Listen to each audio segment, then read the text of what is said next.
Hello, everybody. My name is HSEL Elijah, aka Squid. Welcome to the High School Esports League Fall 2017 Majors. Today is Sunday, December 10th. It's our quarterfinals for our fall majors. Starting off here, we've got League of Legends OEHS Wolves Varsity versus WHS Chapparals, and we got a great caster coming at you today. Reese, how you doing today, Reese? We're doing a wonderful day. We're going to be seeing a wonderful matchup. As we saw a couple weeks ago, we saw the Wolves go head-to-head with the wild card, or the underdogs, if you want to look at it that way. It was quite interesting to see that they were able to go above and beyond the wild card, just like in the previous seasons, but surprisingly the wild card wasn't able to come up. So it should be interesting. Both teams are stacked. Uh, the lowest on team 2 being uh, one gold player, but he is pretty high, so they're going to be definitely getting rid of not so much comfort bands. They're going to be getting rid of what's in meta. So definitely Shen, because Shen can abuse, either being a support, he can abuse the taunt he has on his E when he dashes to somebody, or his versatility in the jungle, top lane, and even support. Now, I really don't see the point of banning Kalista. Kalista's not that great, but then again, we are talking about higher elo players, so it should be interesting. If they're probably going to use somebody just like her, but probably not. Again, Orin, even though he's been nerfed a little bit, uh, he's still quite meta because you build just tank items, you build nothing, and you still deal tons of damage. So we can see the Azir ban coming out. Azir now is still useful. He's very useful because he can still summon 3 soldiers now, and you can play around with his ultimate, engage really well in team fights and escape, and even get the shield on your E with only 1 jump of your soldiers. Now, Malzahar, you definitely want to ban him because you want him. He's just point and click. There's no skill to him. You just keep farming the laning phase with your minions or your voidlings to say. Use your voidlings, and you just play around with your ultimate on team fights, flash and ult. Now, we can see the Gnar pick coming out, which is very smart. Again, he has a really good engage. He can hop into situations really easily, and he can catch up to people. I wouldn't pick Camille into that because Camille isn't really ranged, Camille can easily get out-dueled by Gnar because, again, Gnar is a ranged champ, and you could just max W and give him even more faster attack speed, faster autos. I feel like the Tristana would be better in this situation because Ezreal can't offer much in a team fight with his ultimate. Sure, he can give a speed boost with his W, but it's definitely the ultimate you want from Tristana because it has a lot of CC potential, yeah, potential, because you can, if it connects to another champion, it'll push them back too, and you can throw your bomb onto another champ, so it'll do a lot. Now coming out with the Jarvan pick, um, Jarvan would be better because he has a lot more in his kit to offer than Lee Sin. Lee Sin early, has a lot of power, but late game he can't do much. Jarvan can do a lot more with his ultimate, and so I think Jarvan would have been a better choice in that decision. Twist Fate, that's a comfort pick. He's really easy, very forgiving. You got an ultimate, you can play around with that. Same goes for Galio. You both have ultimates that pretty much can blink next to your teammates and help them, either be a flash or a taunt. So we can already see that main lane's going to be Galio. You already have. Uh, if you really want to counter Galio, you can use a Fiora mid. It's been done before. I've done it, so you can definitely pick that. I would properly pick up Taric for this team because Ezreal is quite squishy and Camille can still engage even though she did get a passive buff.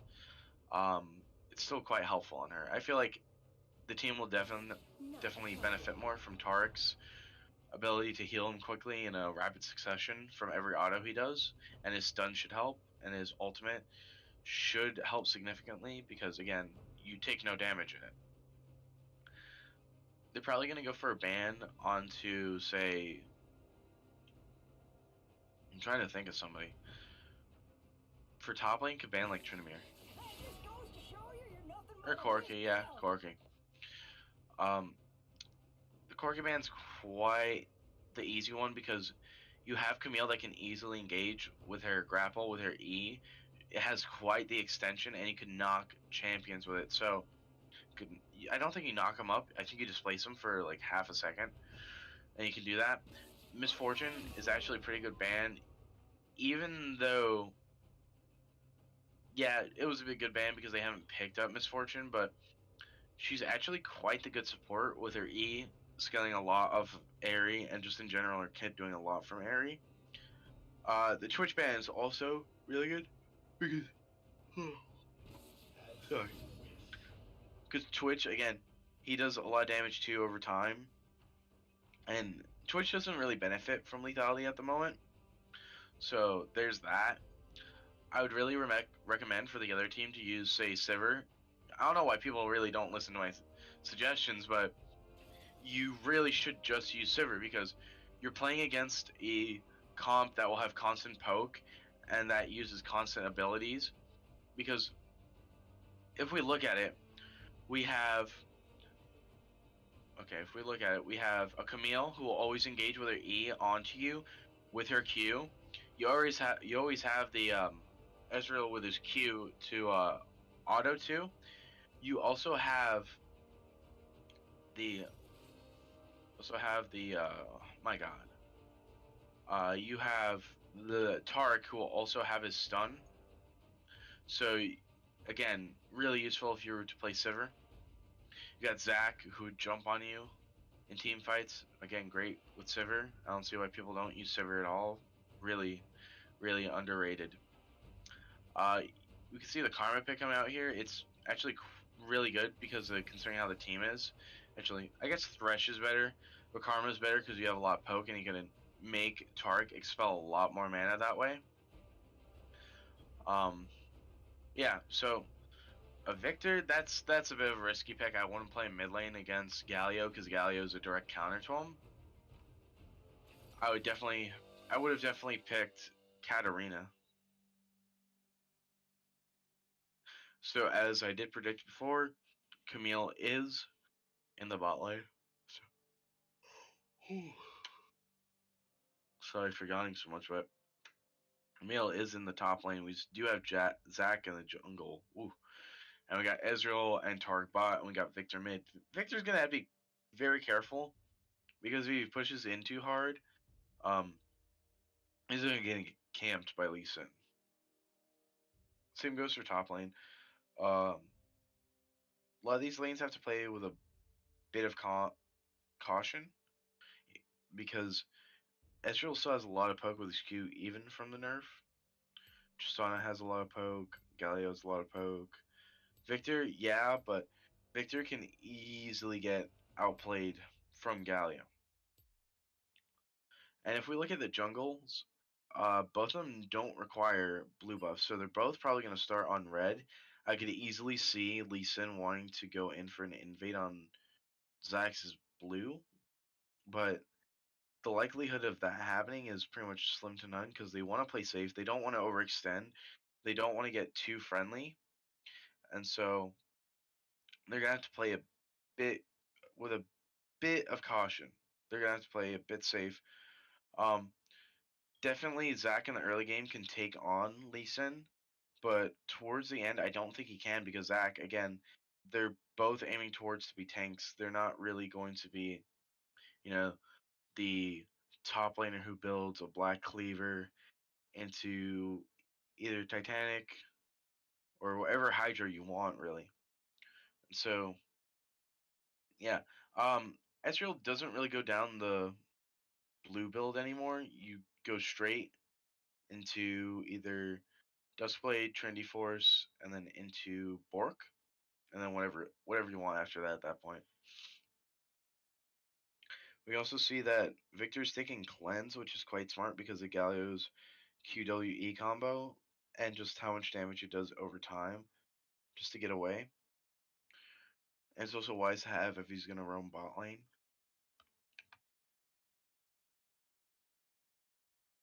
And yeah, should be an interesting game.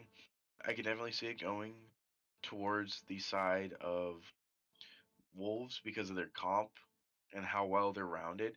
You got the Gnar with the engage, you got the Lee Sin with the ultimate, you got Galio with the team playing ultimate, you got Tristana with the team playing ultimate, you got Thresh with the box of doom, essentially because you take about 300 damage, and for an ADC that's quite massive.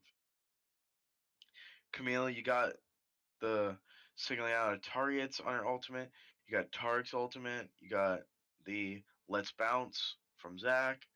You got quite a bit of damage from Ezreal and Victor too. So definitely looking at these teams are both stacked. Um, yeah, it's gonna be quite interesting to watch. Um, oof. uh, so we could see in the early game that the Tristana doesn't have much power to like freeze lane because again on her passive for E it does explosive damage to minions that are nearby, and so it's gonna be hard for her to control the wave, and not so much for Ezreal because Ezreal doesn't rely on his Q necessarily to do damage to minions. Uh, but yeah, should be very interesting to watch. Now that we're loading in, we're gonna see all their beautiful borders.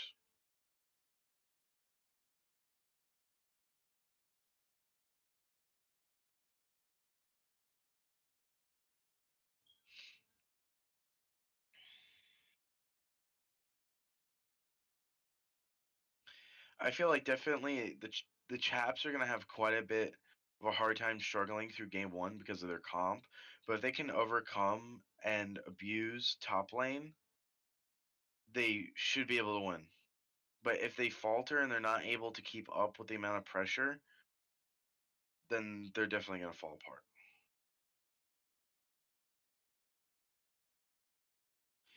Because if we look at it, we got the 2 diamonds, we got the 3 plats, we got 3 diamonds and 2 plats.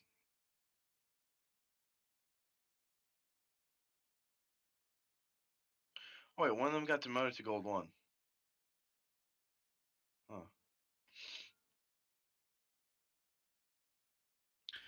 Um, if we look at their masteries, we can see that Camille and Victor took Airy. Blindly and Break. Actually, taking that target is actually really good because of the area effect slow. Same goes for Galio. Of course, Electrocute from the Lee Sin. And then the slowing down with Gnar. Seems that we've loaded in game, but I've yet to see anything. I'm just hearing game sounds. Welcome to Summoner's Rift.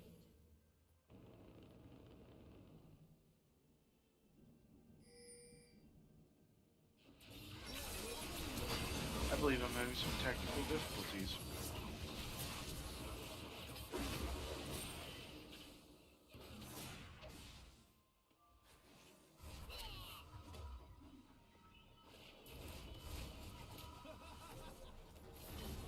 Elijah. I can't see the game.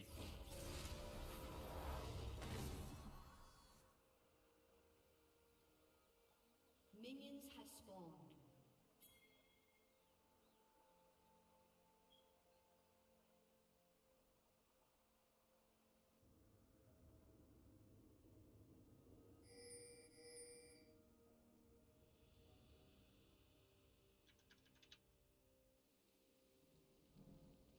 Okay, I can't see the game. I cannot see the game.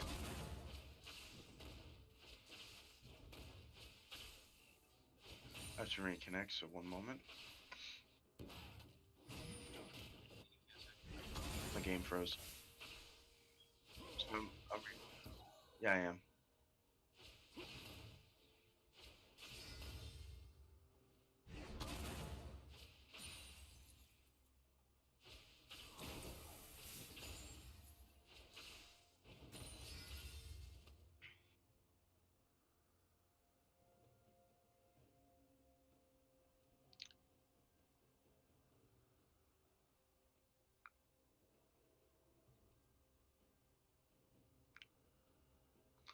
Alright, the game is paused, and here we go. Within the first few moments, the ADC is already having problems.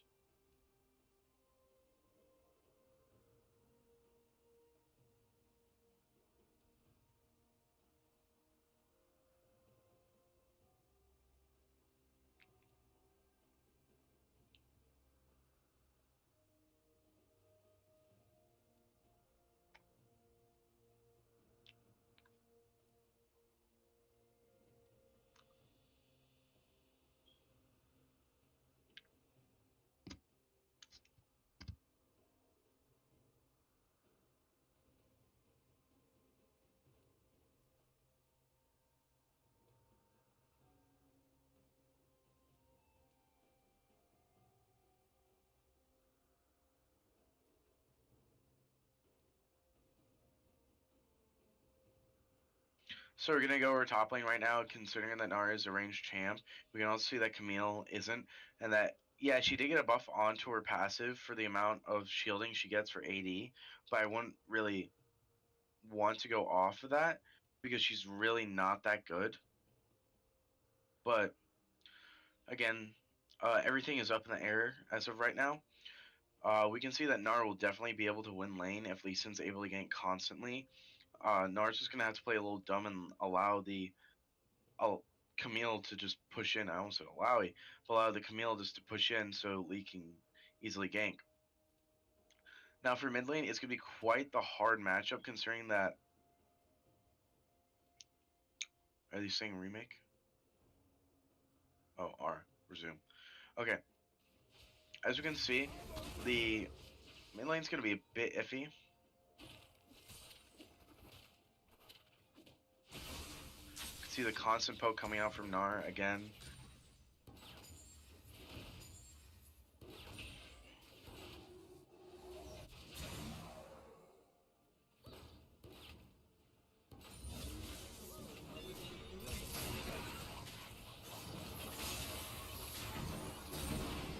See the amount of damage coming out Tristana from the level 2, it's going to bring down Targ to about a third of his health. He's going to have to back off.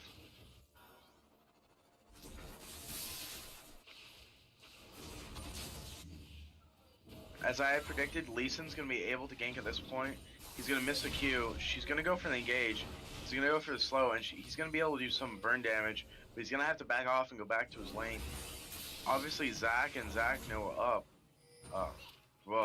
Zach and Victor knows what's up, so they're going to want to back off, but they realize that, hey, Lee Sin's not going to be that dumb to come down here, so let's just go for the scuttle and back off.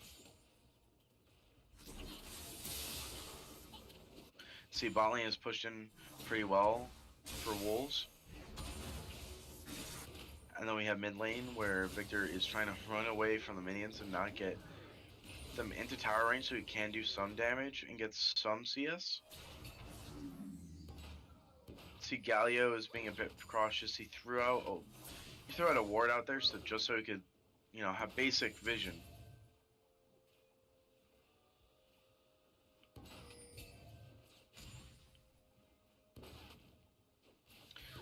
We could see in mid lane that there's constant poke going back and forth. I honestly thought Galio would be winning this, but Victor's pretty smart to the point where he's like, yeah, I could lose this matchup easily, but I'm not going to push the wave.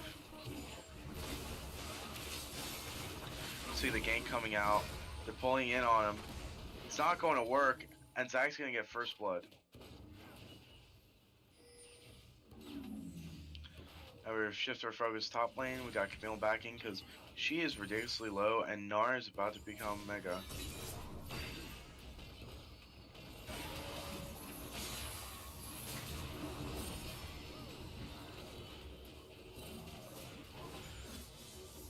We can see that Gnar transformed. He does have quite the advantage over Camille because of his range attacks. He has wait to come out from Mega to actually do anything. He tries to W, he gets his Q back. He goes in for the combo, and he flashes and autos, and he gets the kill onto Camille. Very professional. We can see that bot lane is being pushed in quite a bit. They're backing up.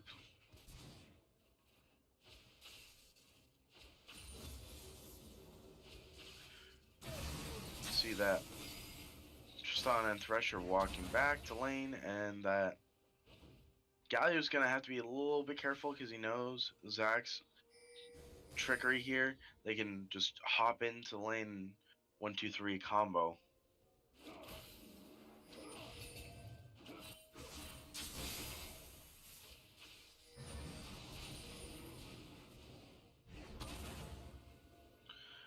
Okay, sorry for that. If we look in top lane, we can see Gnar. He's like, hey, we should pay attention to mid. We should definitely want to go in for this. If we turn on Fog, you can definitely see that it's coming out. The autos. We're gonna get the stun coming in from Tark, and they're gonna be forced to run away because Tark's getting into the fight. Thresh is trying to do some autos. He's doing quite a bit of damage. Lee Sin's gonna go in for the kick. He's gonna hop back out, and it's gonna be an even trade here. Gnar's getting slowed down quite a bit by Camille. He's gonna have to play this on a bit more of the defensive side.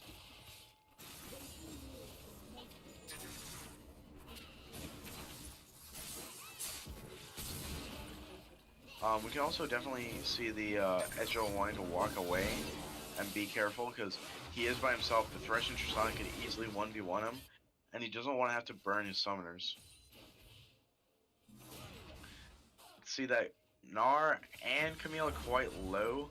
He's trying to go in for the poke with his Q, but he's going to be forced to run away because he knows Zach is in the area, but if he tries to go for the Q to pick it back up, he's going to take a substantial amount of damage and possibly even die.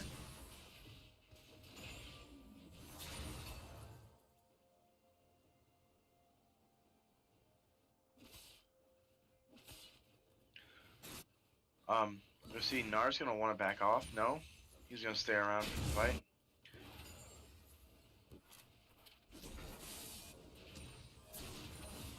You can see the poke coming out from Ezreal, his kleptomaniac, being able to get some things. They're going to stun, and they're not going to be able to do much here. They're going to have to back off.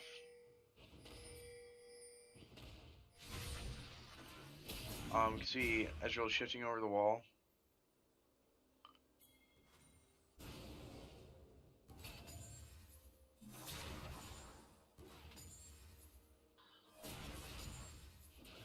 You can see Nardus went Mega. He sees the Camille out of place. He could easily hop over to her, but she's going to E away. We got Galio just pondering life here at this point because there's not much he can do from the constant harass from Victor. This is my only reason why I thought Victor wouldn't do too well, is because Galio, his passive gives him magic resist on top of his health bar, and on top of that, Victor is extremely squishy. You don't really build tank on him, so he can easily get picked out in team fights.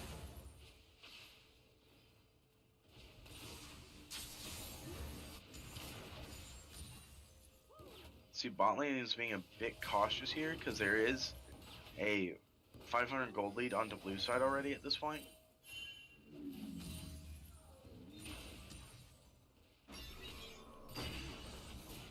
See a stun coming out. He's going to take quite a bit of minion aggro. He's going to miss his Q.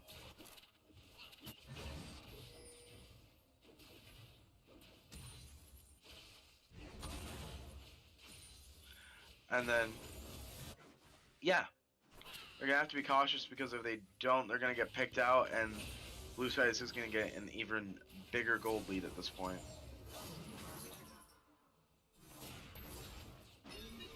You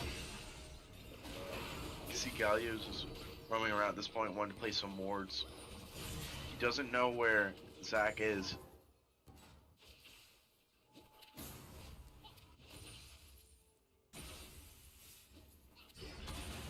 You can see that Galio is just trying to get some basic CS here, but Victor's not having any of it.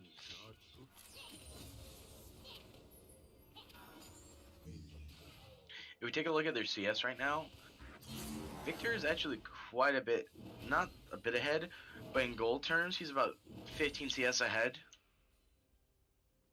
And if we do look at the junglers, Zach is considerably behind because Lee Sin has 17 more CS than him, even though it's just a camp.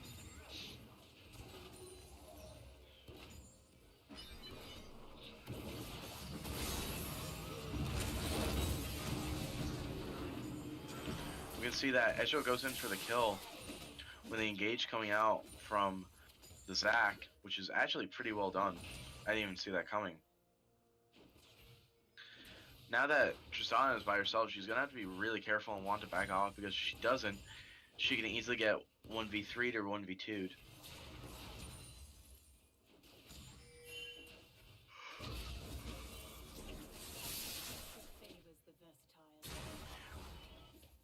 Now with Lee Sin being in the brush, they're going to want to back off, because even though they don't know where he is, he can still do quite a bit of damage to them. See the pings coming out from red side, or blue side. Victor's gonna want to back off here.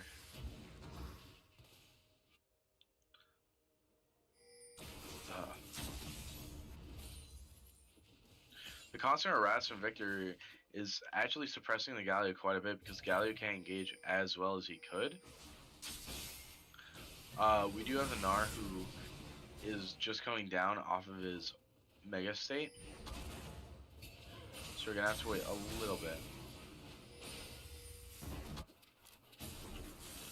We see Camille going in for the sweep, but she's not gonna be able to do much. Gnar's gonna have to swing out his Q quite a bit, but to no avail. He even misses the catching of it.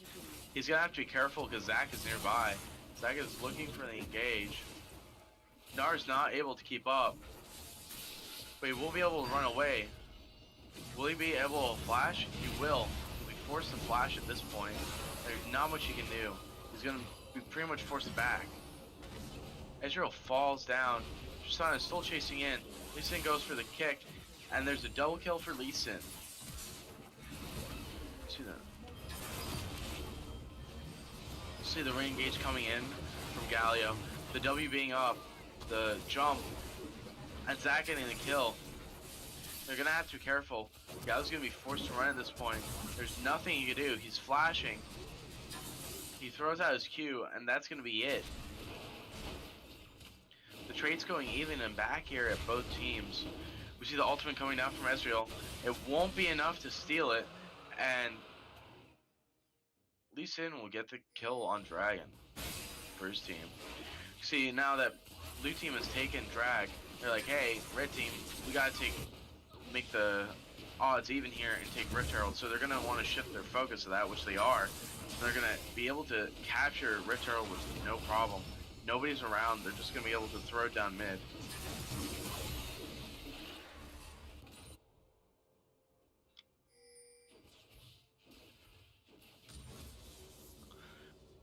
See the teleporting coming into mid lane with the Galio onto Victor. And again, the gold. The gold lead only being 500 isn't sufficient enough. Sufficient enough for a blue team to really take the lead.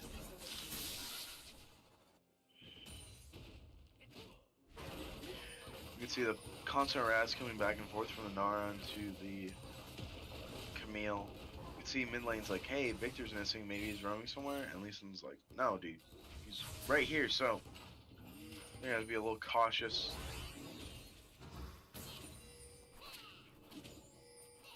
See Tristana and Thresher down bot, they're clearing out all of the wards, and Lee Sin's gonna be clearing out Scuttle. Now, he doesn't have vision here, and red team does. They know he's in the bush. They're gonna have to play around the tower quite a bit, because Tark does have ultimate that he can use, so they don't die if he really wanted, or he gets stun halfway through the kick. So we have to be careful. Again, red team's thinking that there's nothing to be found here. There's no jungler, we should be fine, you know. So we got Lee Sin running back to mid. You can see he's gonna want to follow up onto Galio, but Galio came up short and wasn't able to taunt Victor. Got the kick coming out, the repositioning. And then Victor going in back for more harassment to even the trade. We got Zac cleaning out minions right now and Krugs. And we got Lee Sin going for his blue buff. We can also see that because of the oppressive nature of Tristana and her E, they were able to take tower with no trouble at all.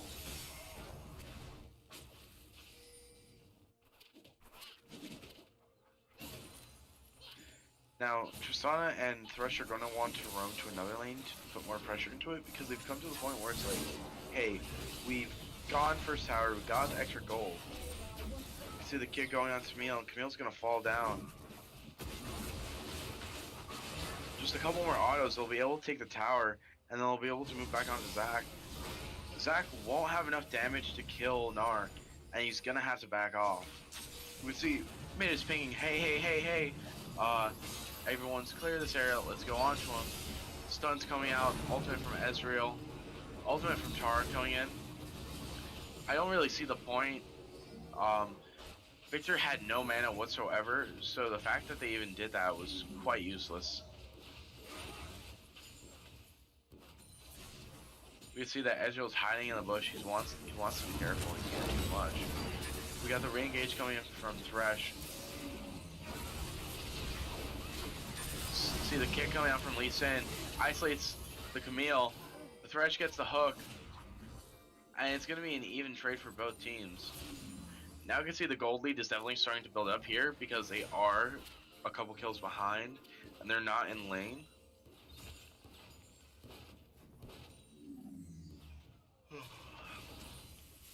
See, Gnar's going to want to look for the engage now at this point, he's about to turn Mega. Tristana and Thresh's ultimates are down, so they're gonna have to be careful. I didn't see why Zac summoned that there. He could have stayed mid lane easily and summoned it, but he didn't. We also have... Ooh.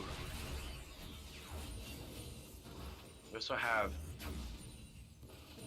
the Lee Sin. He's going in for the random kick, but it's not going to land. See, Ezreal's trying to get a minion wave clear so they're not able to take the tower as fast as they can.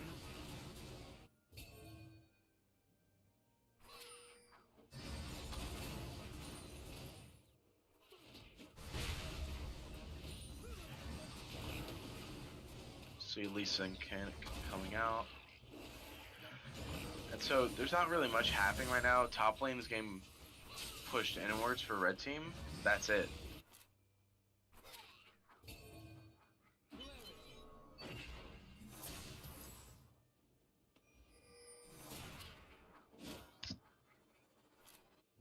We can see that Ezreal and Tarek are being forced into a position they don't want to play. We see ultimate Mega Gnar come out. And we see the Q coming out from Galio. They're going to be forced to back off as it's turning into a 4v2. We can see the hop coming out. And then you see the stun coming out from Victor. It's all coming out of Tarek. And they're fearing nothing at this point. They're throwing everything they got. These skins want to be forced to kick them away. We got the ult coming from Camille. They got Galio coming back in to re-engage. We can see that Thresh is going in. They're all going to fall one by one. The Camille's forced to flash. They're going to go onto the Tristana. They're not going to be able to do anything. The whole team's turning onto him. Nar's going to push him into a wall. Camille's re-engaging onto Lee Sin. They're going to have to go into Nar. They're going to want to back off. And that's going to be it. Blue team will fall and lose their lead.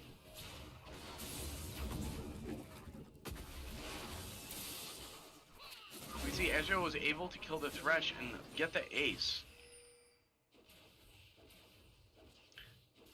That's actually quite the turn of events I didn't see coming. Now the tides have turned for blue, but it's really even at this point. They're going to want to go for the dragon because, hey, they're dead. They can't do much. And we have vision on here. Let's get this and back out. Now, if we can re-highlight why they won that team fight, it was mainly because they were able to push away everybody, and the Tark ultimate that engaged the team fight was really the key component that led them to winning that. Because the whole issue with blue team was that they were pouring everything. They were trying not to, but they were, and so a main point of red team's power wasn't being blocked. Well, blue team was pretty much shredding all their actual damage into red team, so yeah.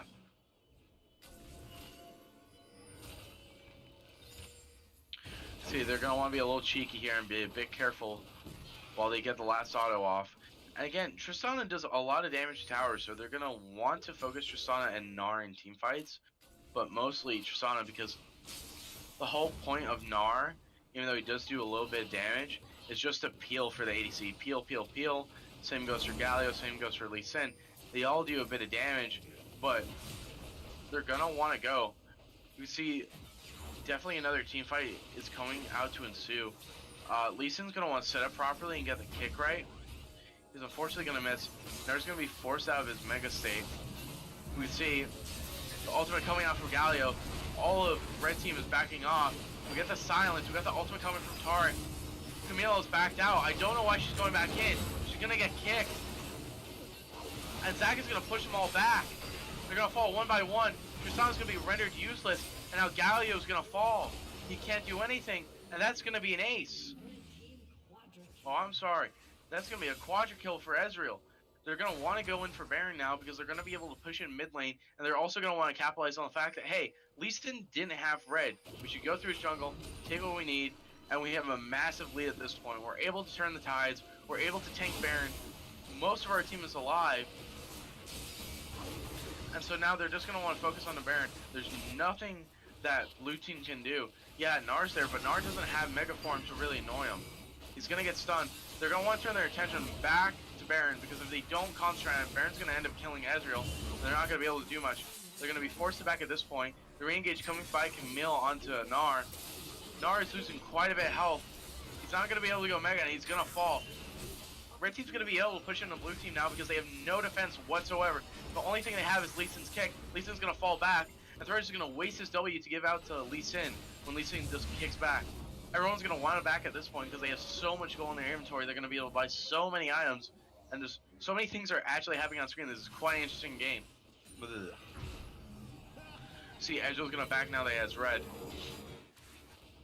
And if we take a look at their builds just to dissect what they have, he is going for a Mana Moon, and there is a Trinity Force and a Borg being built. He hasn't used a stopwatch yet, which I'm very surprised he hasn't. Top lane's gonna fall to blue side. You can see not all the teammates of Wolves is present. They're gonna have to be a bit careful because Camille isn't essential to this whole team fight. Every time Camille goes in, she usually dies to the Shisana because Lee Sin will fall in with a kick for the auto. So it's fine if she split pushes. She's gonna be able to take on the Gnar because of the silence on her ultimate, so she'll be fine. It's just red team should be able to push in now that they have so much damage and that they have so much more than blue team. If we take a look onto the gold lead here, it's about 3,000.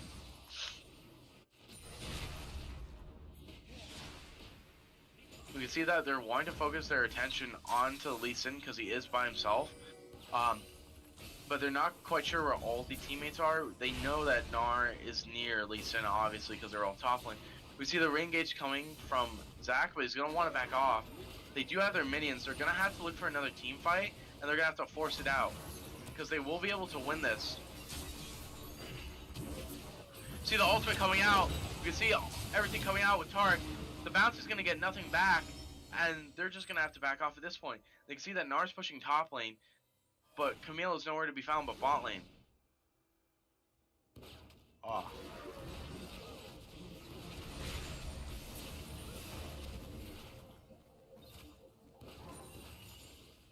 See the constant pressure coming out from blue side.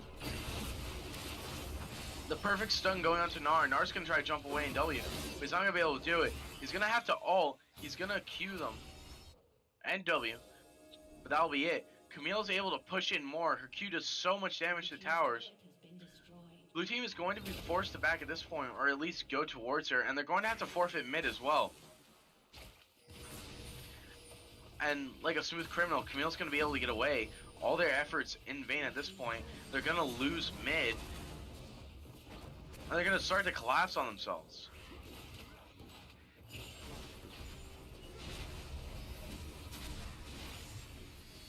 You can see that Baron won't last much longer, so the trade here was actually pretty decent.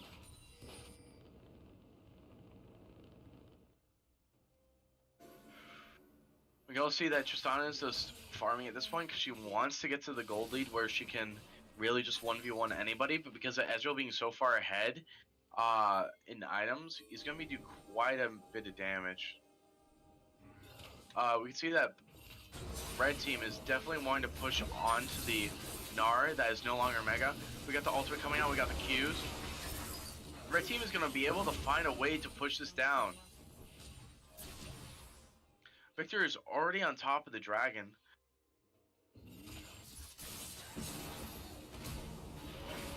We can see that it's going to be a confirmed dragon for red team. You can also see Camille and the rest of them ping that, hey, they got vision.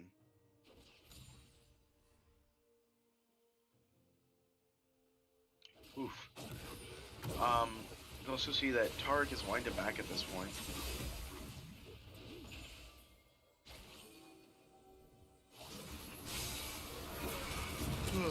Looks like red team's gonna go back for the engage. We got the Tarek ultimate coming out.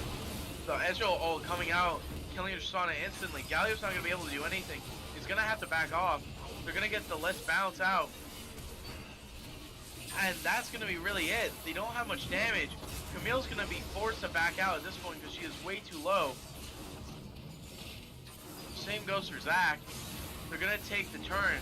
Gnar's gonna re-engage with the ultimate. He's gonna get the ult. He's gonna get the W, the Q. He's gonna be able to follow in, but it won't be enough. He doesn't have enough damage. He doesn't have enough peel. He's gonna W. He's gonna try and run away, but he's gonna be taken by the Ezreal. The thresh is also gonna fall to Ezreal at this point. Our team is gonna be able to force down the turns.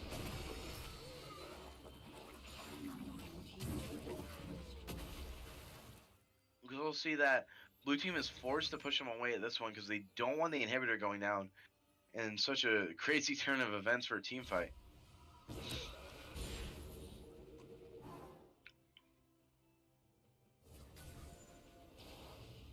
We see the gold deficit here is quite a bit. Red team is almost at a 10,000 gold lead at this point. And yeah, that's really it. Nerf's gonna want to TP in down bot lane because they're gonna get the pick onto her. Camille's gonna be forced to run away. She's not gonna be able to do much. The Ezreal ultimate too short. Victor's gonna be forced to run away. He has to put down a trap if he wants to get away. Nar's getting pulled into the trap, and they're telling, "Hey Zach, we can't fight. We should really back off. We don't have Camille. We don't have our support."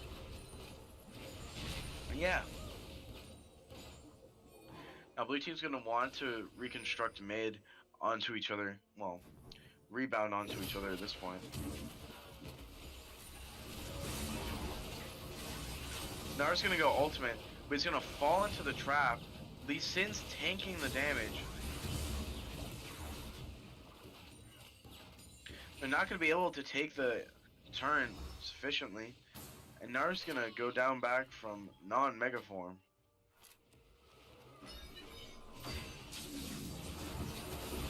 We see the rain gauge coming out, the Victor ultimate, and Zac is just too short to even touch him.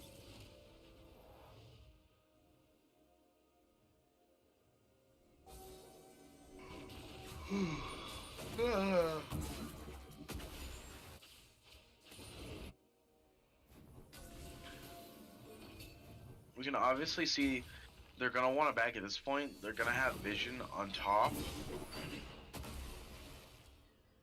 The hop coming in, the hop scaling up and dump.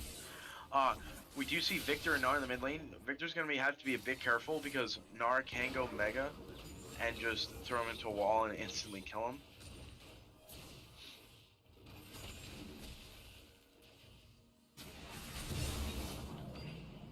We see Lee Sin's gonna be able to get his blue back and he's gonna be able to hop away.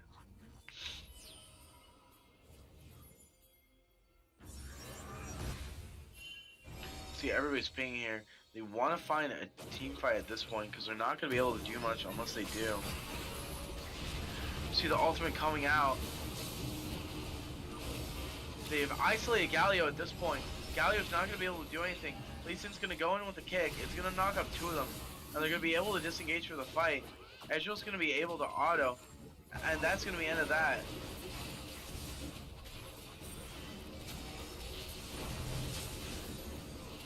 Zach's gonna fall into his bot form. He's gonna have to be careful. He's gonna be able to regenerate and re-engage on a team fight. He's gonna be forced to run away. The Gnar's pushing him into the wall. Gnar's doing such a great job, but he's all by himself. Camille's gonna push him down. They're not gonna be able to do much. Victor's gonna fall back on to the Galio. Tristana and Thresh are the only teammates alive. They're not gonna be able to do anything to even stop him from pushing. If they had followed back on top of Gnar's play, they would have been able to win that team fight. But sadly, because they don't have the attention to see that, their inhibitor is going to fall. Red team knows that they can go back for the turn. They're just going to have to look out for the Tristana. Camille comes out for the jump. She instantly takes away. Thresh is going to fall. He can't do anything. And Ezreal's going to get the kill. I'm sorry, Victor's going to get the double for the ace. And they're going to have to move on to it. We're going to Gage coming out from Lee Sin. They're all moving on to Lee Sin. And that's going to be game one.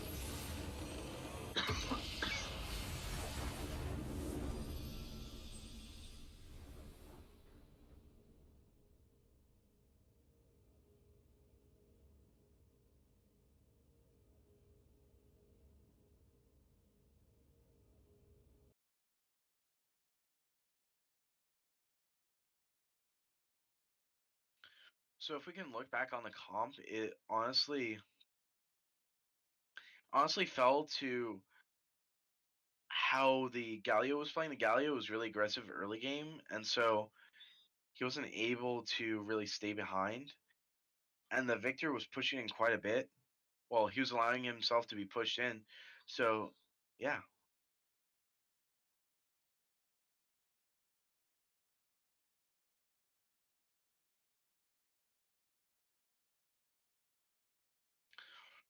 Whew. We're going to hop back into game two. Wolves versus Chaplains.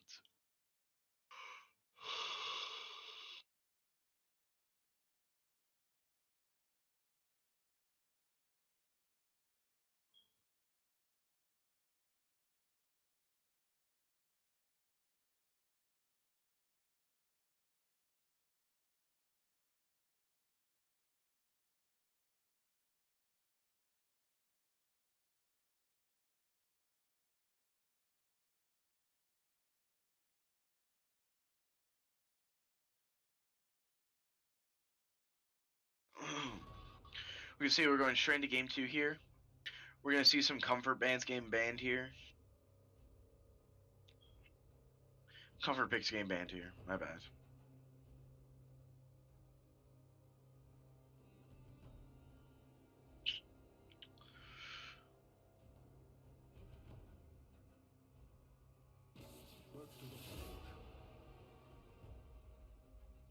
Again, standard Ornn ban, standard Zac ban.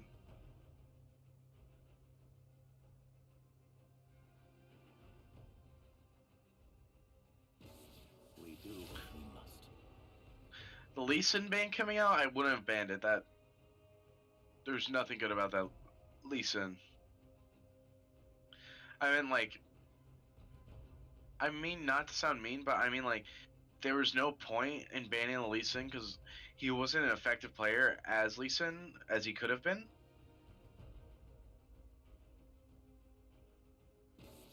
Yeah. Shall return. We can see the Azir ban coming out. We see the Callista. And we can see the Zac ban coming out.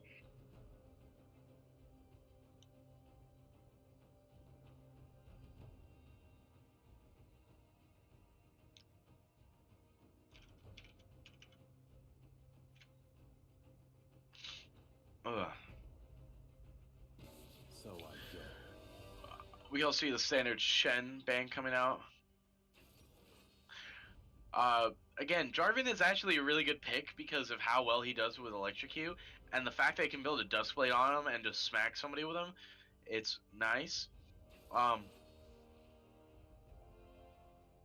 would definitely pick that because of how he's able to engage with his QWE. The Karma pick, that's actually pretty good. I don't know why they didn't ban Ezreal. They should have banned Ezreal first.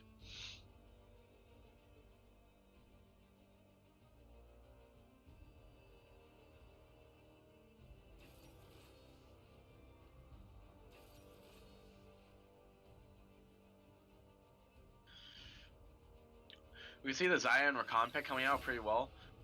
Actually, they should have banned Malzahar because Malzahar is a point and click.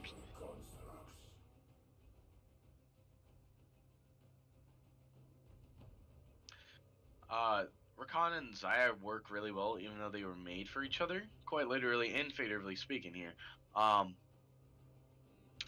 Yeah, this should be an interesting match on bot lane. I won't be denied. The constant harass coming from Xayah and Rakan onto the Karma, it should match out. But Ezreal's going to have to play a bit more careful here. The Malzahar is going to be pretty nice because he's going to be able to lock down on the Xayah and team fights, this flash ult. Then again, Jarvan's going to be able to do that too.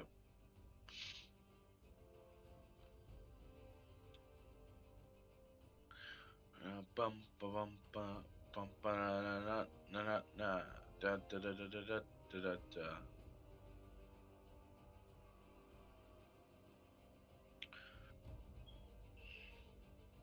If your top lane isn't an actual bad idea, she's actually really good, and there's not many counters to her considering she's going to be able to kite almost everybody on that roster.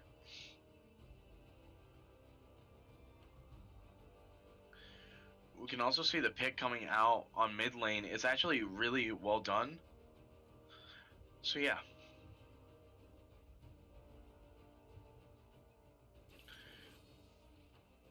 Now, with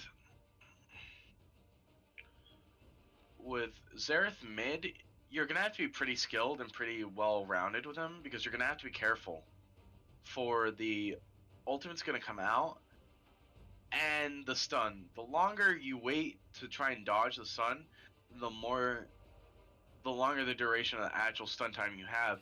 So if you know you can't avoid it, just headbutt into it.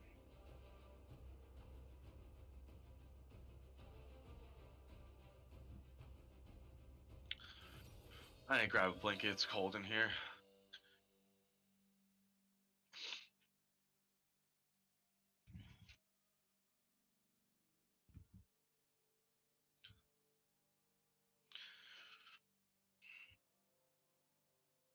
If we can look at the final team comp, Malphite isn't the best choice to go against Fiora because early game she has again a lot of poke. With her vitals and not the Galio. The Gragas pick is actually quite nice, even though he's not relevant to the meta. You definitely want a damage oriented tank. Gragas is quite mana dependent for his clears, so you're gonna have to be careful about that.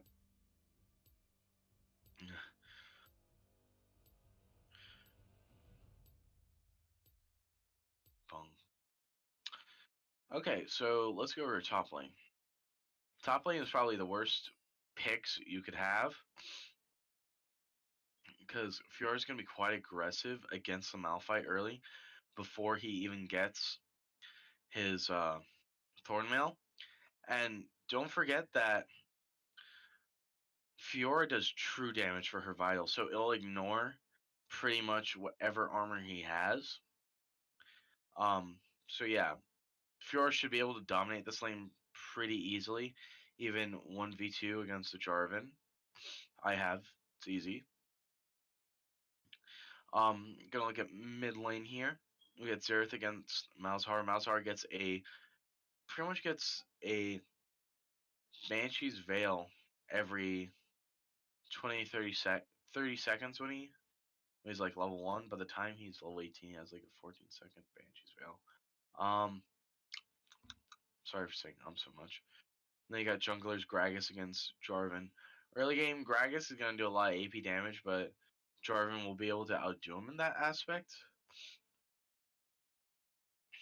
We also have the ADCs, Zaya and Ezreal. Ezreal should be able to win this matchup because he has a lot of poke. Same goes for Karma. They both do a lot of AP damage together, even though Ezreal's Q bounces off of AD2. Pretty much everything his kit does. Yeah. And support wise, this should be interesting because both of them have insane poking damage. Rakan does because of Zaya's Q. I was trying to recall it, but yeah, it should be interesting.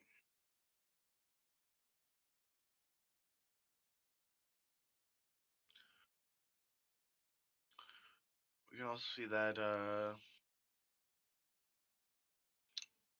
teams are actually stacked quite a bit.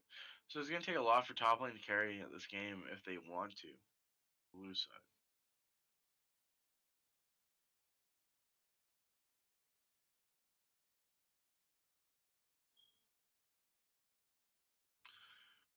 Oof.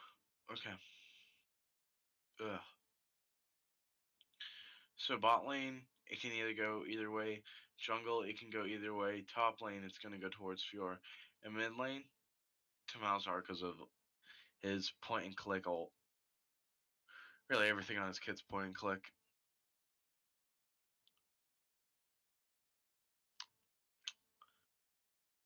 Right. I should talk about.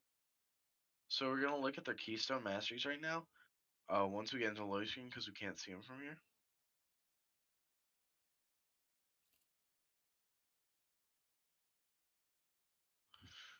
Okay, now we're getting to League.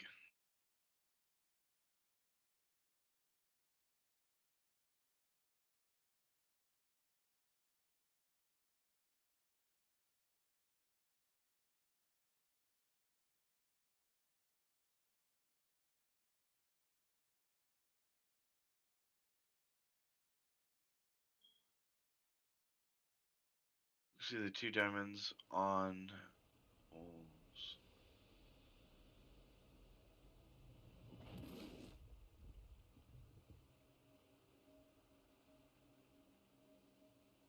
It's one. Alright.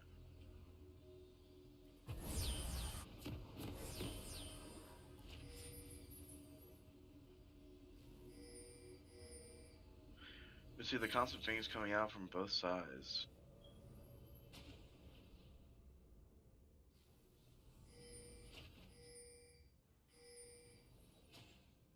Welcome to Summoner's Rift. So now you see that both teams are going to be defending their red. Uh, 30 seconds until minions spawn. um,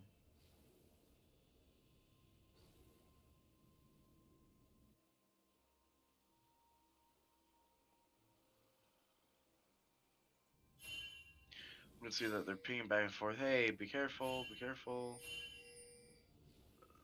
They're just gonna ignore it.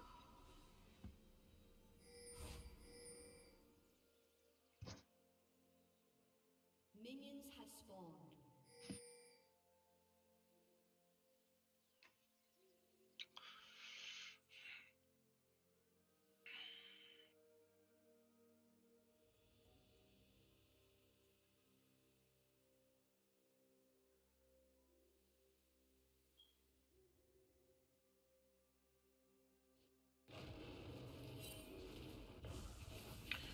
See the pings coming out here.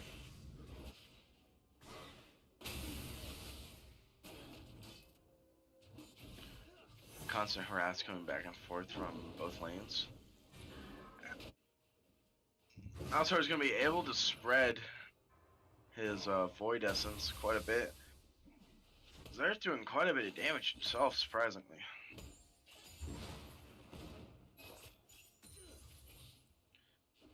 They're going with his...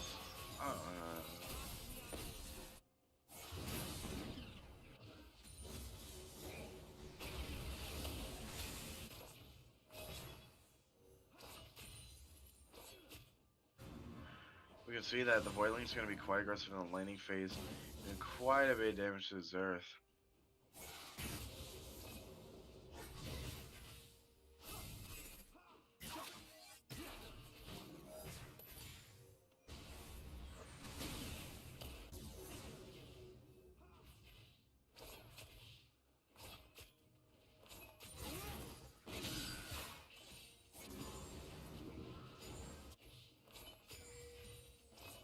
We can see that nothing is actually happening right.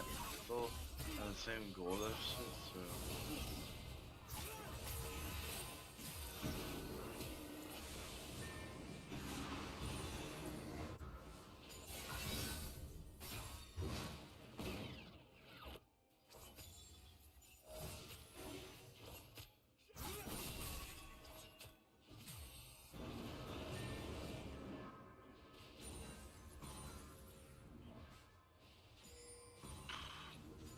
See, top lane's being quite aggressive.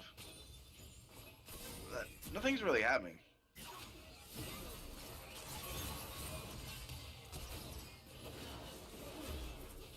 See first blood coming out of Ezreal.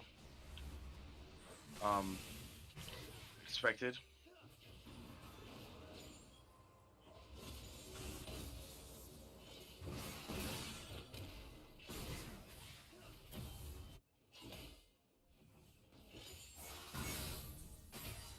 See top lane, the trades are coming out back and forth.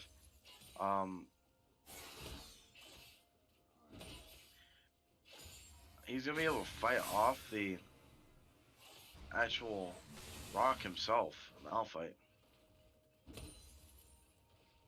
Zer's gonna have to be a little bit careful here because again, our favorite hellbilly slash uncle slash stepdad slash dad. I mean, whoops. Even though Gragas does have his hillbilly skin on, he's gonna be very, very careful to gank. We can see the constant harassment coming from, and the classic kill. We can see Jarvan in the river. He has no idea where Gragas is, but he does know that Gragas has a bit of help. But what he does notice is that Malzahar don't got ultimate. Doesn't have ultimate. See the knockup coming out. The flash.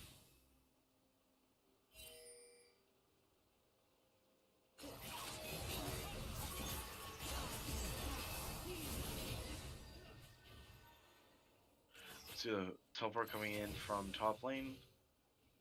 And bot lane has been doing nothing.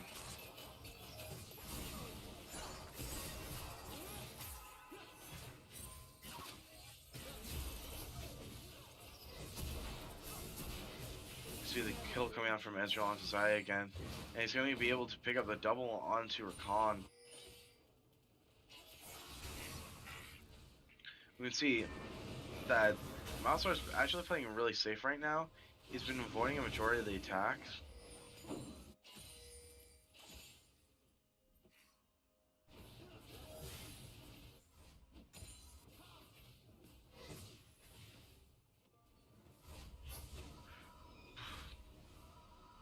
So the Fiona's gonna camp him in the bush.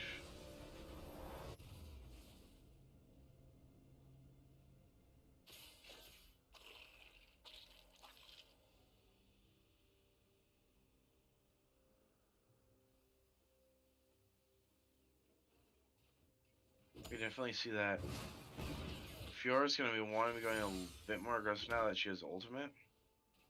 And that, well, Lane's gonna have to be a bit careful.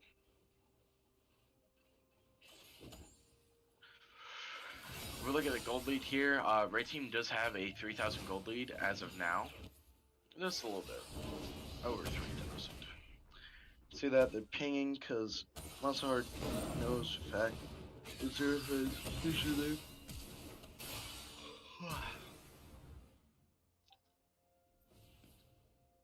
I don't know what we're waiting on at this point.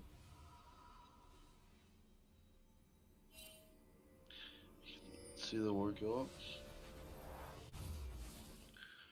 We can see that Gragas is going to be filling out the normal jungle path. He's going to go for skill. And then he's going to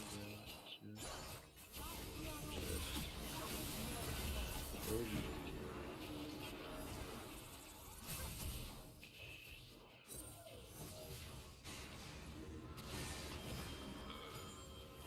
They can ult coming.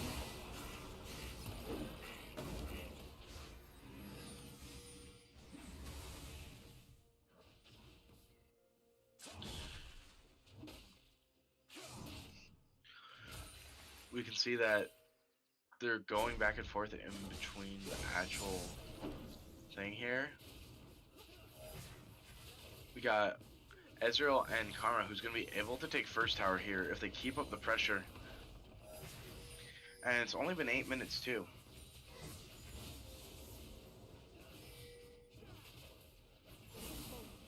If they take the tower, they're going to be able to re-engage on top. If they just do 2 more autos, like jeez.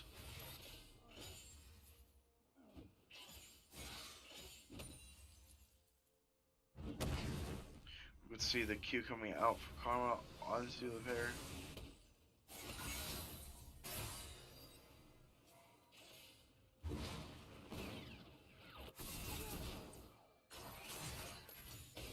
We can see that Zaya's trying to fight back, but there's not much she can do.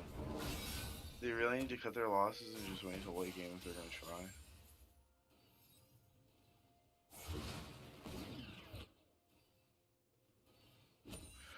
We can see the constant harass coming out.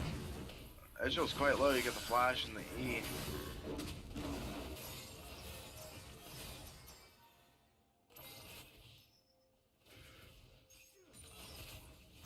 See the kill coming out from Gragas and Fiora top lane.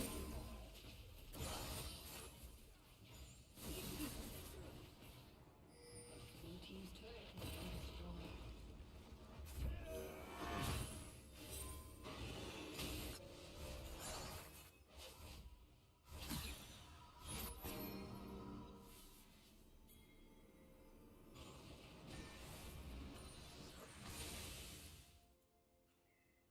As you can see, nobody's actually making an effort to capitalize on the dragon and or the Rift Herald, so it should be happening within the next 2 minutes.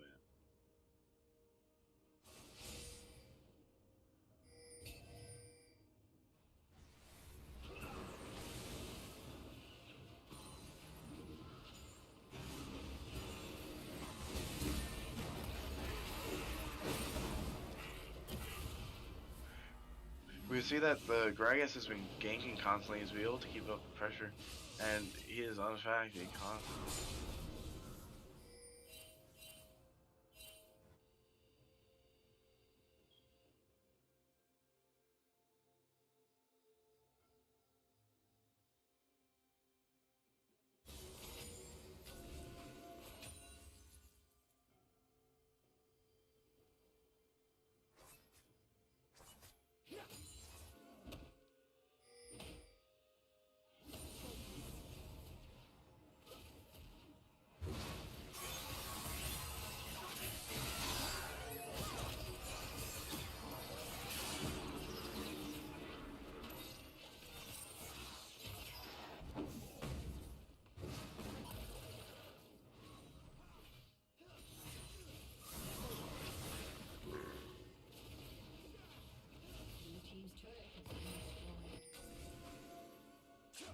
Yeah, I'm sorry. Sorry.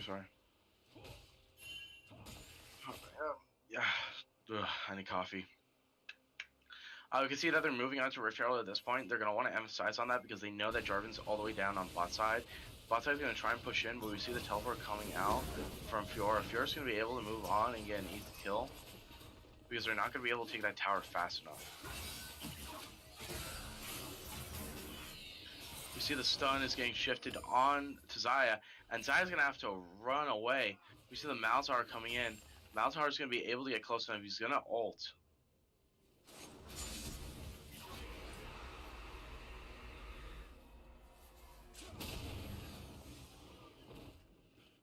I didn't think the flash wasn't worth it. We can now see that Ezreal's going to back off against Xerath.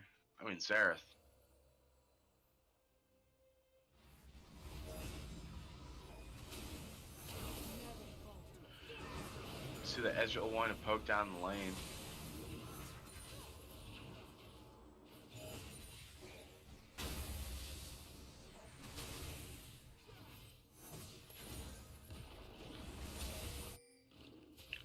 See, Azir's trying to get rid of the wave fast. Xerath is trying to get rid of the wave fast as he can so he can push in. Volley and top lane have already fallen. We also see that, hey, Drag's gonna be up soon. Why don't we, go for it? Oh, it is up. I'm sorry.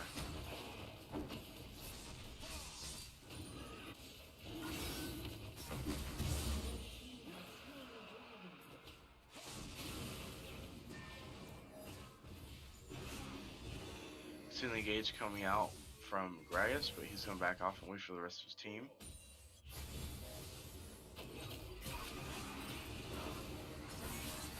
See the ultimate coming out from Xerath. Still not enough. You got the flash ult.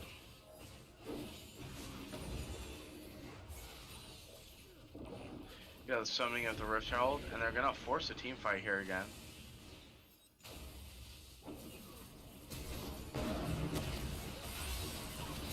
So ultimate coming out. It's not going to be enough.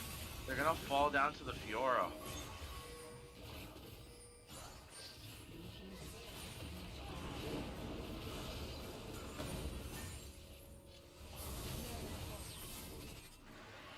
Merrily we roll along, my boys. You can see they're going to go for the second tier tower. Or the ender turn, I'm sorry.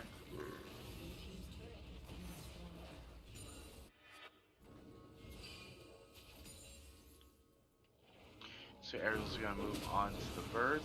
He's going to ultimate away. He's also going to clear the minions down bot.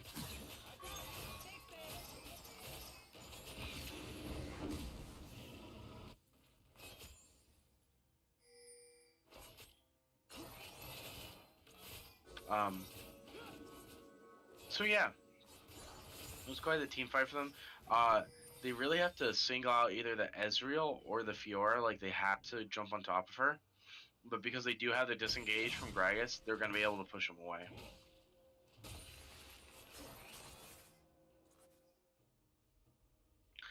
We can see that Jarvan is starting to roam around and start warding everything up. They're going to want to have vision down so that they can actually pay attention to their maps and see what's happening sometimes. You see Fiora, sorry, I didn't mean to be toxic. You can see Fiora is trying to out-duke the Malphite, but she's going to have to back off because everyone else is starting to follow up on her.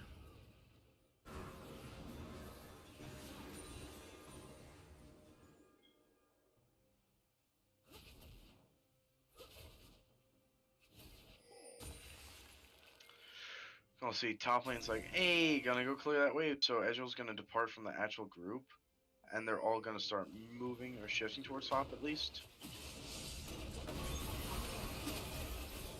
We see the ultimates coming out. We see that Gragas starting to run away.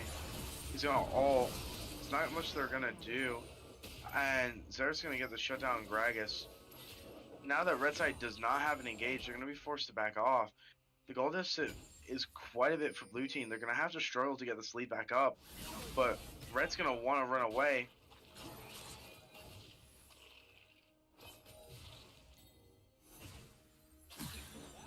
If we can see the Rakan's dashing in and out, the perfect ultimate coming in from there. We see the Xerath trying to ult away at these people, but they're going to be able to kite away. Malzahar is going to run. He's going to get the kill. Maybe he could turn on to 2. And he's going to fall down to Xerath.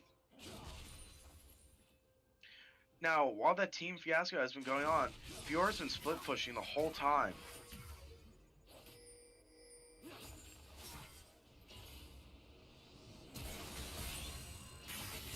She's going to get the flash out. She's going to go all in, and she's going to want to back off at this point because there's no point in fighting him after they both blew their flashes, and she's blown her ultimate.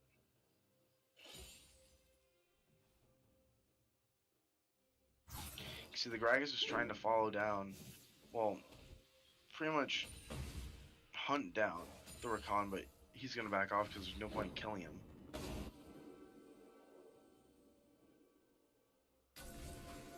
See, Malphite's going to want to explore a little bit, but he does know that Gragas is in the jungle. They're going to want to ping for mid for a team fight.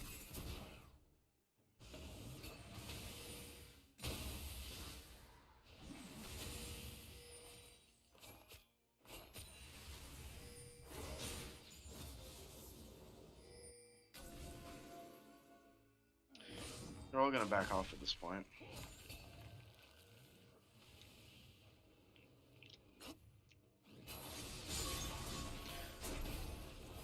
Zaya's going to go for the red, and they're going to back off.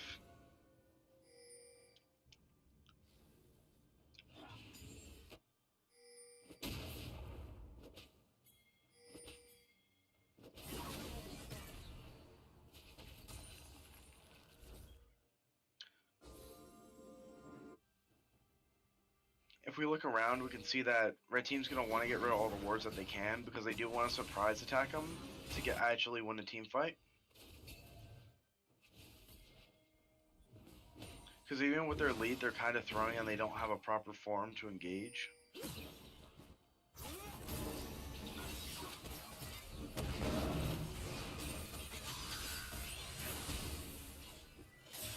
We see the actual team fight starting to ensue in bot lane.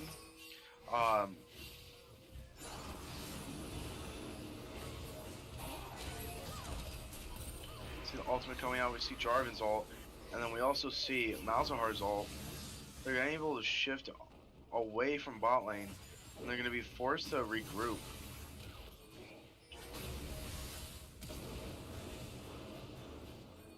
Just to be safe, Ezreal's gonna be forced to flash.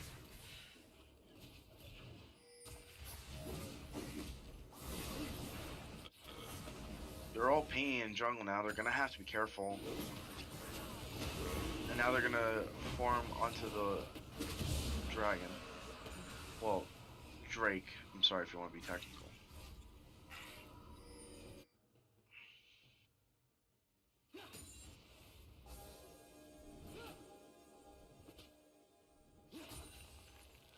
See, Malzahar and the rest of the team are gonna want to back off at this point. They do have a little bit of gold they can spend on items. The gold lead being about 6,000 at this point and 4 kills.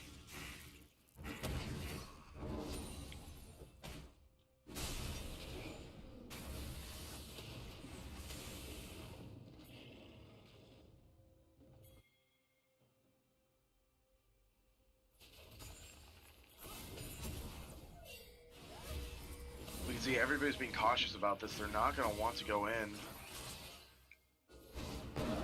You can see that Malzahar is already getting chucked down. He's going to be forced to flash and run. You see the initial fight coming in. We can see everybody going back onto him. You see the Fiora really trying. She's going to be able to live through it. Gragas is going to go back onto them. Their team is insanely low. They can't do anything about it. And Ezreal's going to be able to get the kill onto Xayah. They're going to want to shift to Baron now because there's nothing they can do.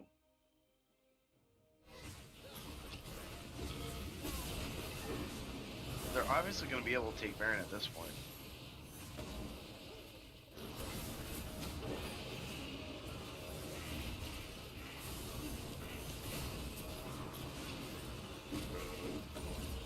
And And red team secures Baron.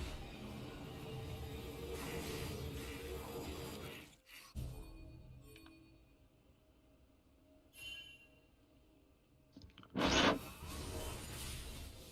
they're gonna have to run away. Ezreal should back at this point.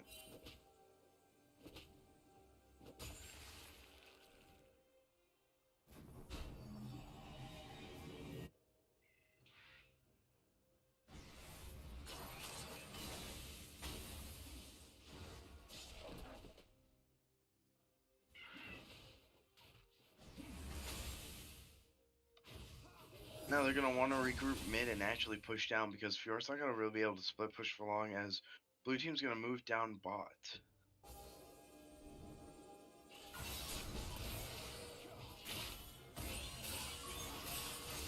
They're going to want to go for the team fight at this point. Fior's going to be able to kill the Jarvan. She's going to be able to kill the Xayah.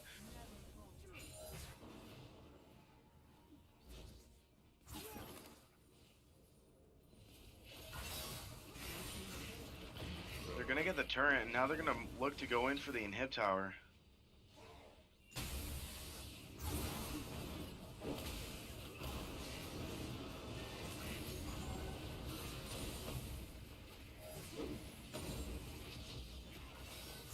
Fior's going to definitely go onto the minion for the teleport to extend the wave. They're going to get the inhib. Is there much they can do? There goes in for the ultimate. Xerath's trying to follow up. Rakan's trying to do his best. Xayah can't do anything. They're getting shredded, and they're gonna fall. And now they're looking to end the game at this point. They're gonna keep him away for as long as they can.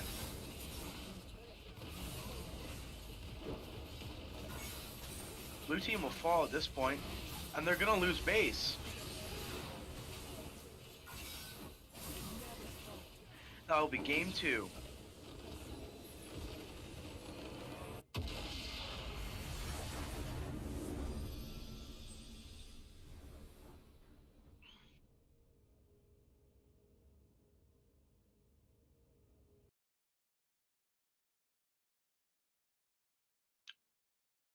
That was really interesting.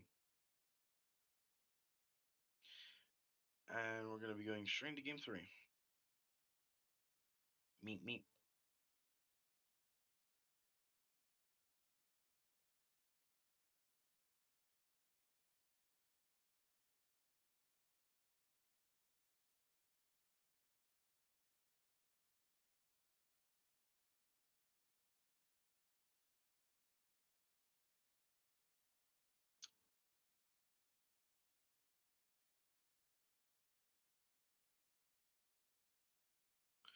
Whoops, can you invite me again? I didn't mean to decline it.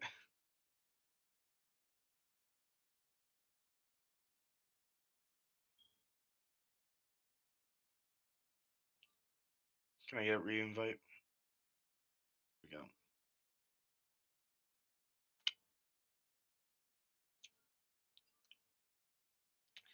This is going to be the game to tie the series.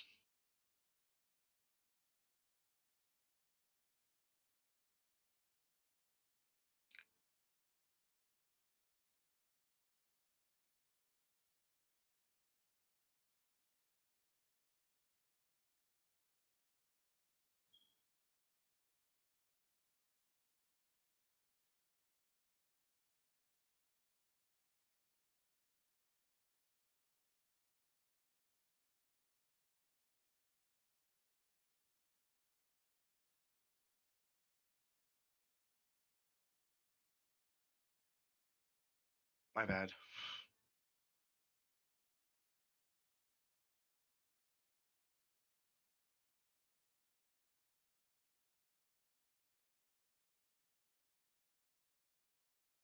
Oh, I'm definitely their sub. Well,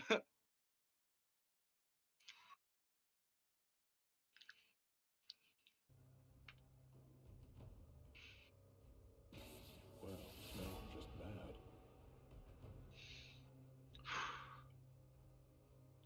We can see the same band coming out for Zac here. And Malzahar.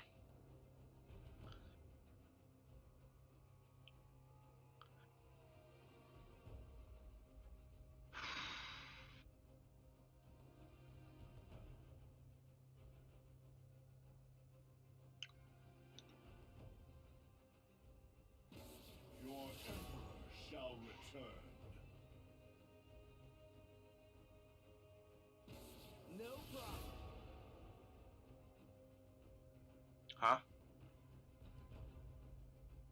Yeah, I know. Alright, so we're going to be going over this right now. So, we can see the Malzahar ban coming out because there's an essential ban at this point. Because every time they have Malzahar, they're able to win the team fights because of his ultimate. Even though they were able to disengage with the Jarvan with his ultimate, it wasn't really that well. They needed somebody like Gragas, and unfortunately, Malzahar's team did have the Gragas, so they were able to go in.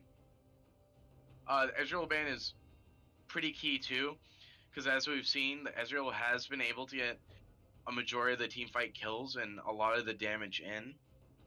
He's always been there in the team fights. He never really dies. And getting rid of Zac is also essential ban because of how much CC he has. The Azir 2 and the Shen. We can see that top lane is contemplating what they want to play. They could play somebody like Garen or Darius, which would be nice. Or Chunmir if they want to split push the whole game, or Sion. Orin, actually, that's actually a really wise pick because they didn't ban Orin again. So, the reason why Orin is so broken in the game right now is because he does require a lot of mechanical skills, but you're able to slow down people, you're able to be CC immune, you're able to build 6 tank items and still do a tremendous amount of damage. Now I got Tristana back, she's going to do a lot.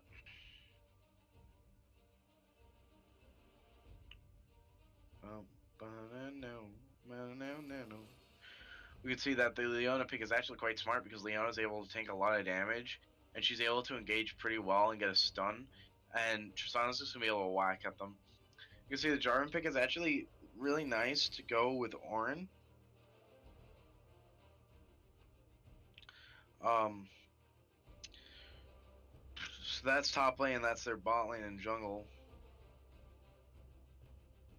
I would be surprised if they pulled a Kha'Zix here for Team 2, which would actually be pretty dope.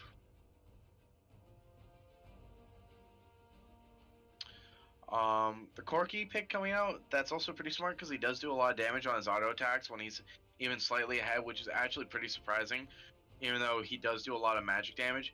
His bullets do 50-50, so he does 50% AD and 50% magic damage, so it's really hard to build against him.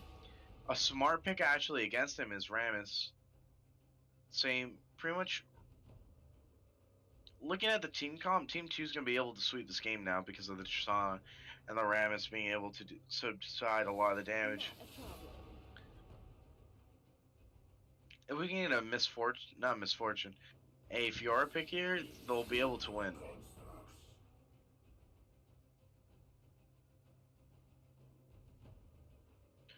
Like, they'll actually win because Rammus's armor and everything is negated because of the true damage that is applied from Fiora's passive. And as we saw in the last game, Fiora was able just to dash around and just, like, stab people to death. With not really stab to death, but I mean, like, she just does a lot of damage. And it's ridiculous. I will wait for you to be better. You can see the standard Camille ban, the standard Twitch ban. They've banned 4 ADCs, which is actually quite surprising. I can definitely see a range champ going mid. Can we get a Lucian mid?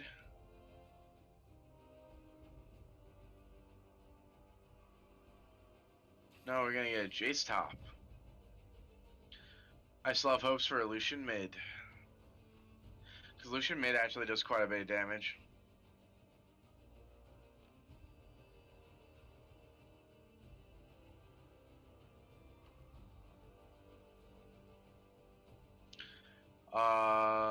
Come on.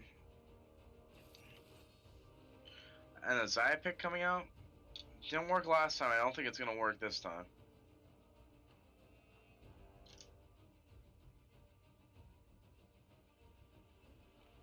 Now the support they're gonna use should be taken with like Alistar or Karma. Mainly because of the poke.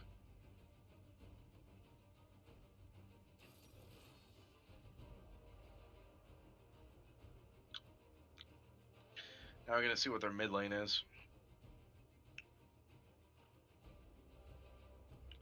Lucian. Actually, Rumble. I could go behind that. Yeah.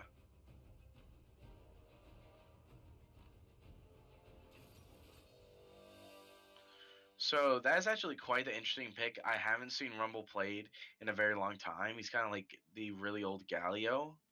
You know, like only 1% of players play him, but still. Um, where either he goes bot lane or top, he's gonna have a tremendous amount of poke and agile responsibility through the game because of his ultimate and how much he can make plays off of that, including Jace. Because Jace can throw them back in to the ultimate from Rumble. Now, given Jace is most likely going to be mid because Corki is a ranged champ and Rumble would have a really hard time and he would struggle against that. So Jace's Q and E would be perfect.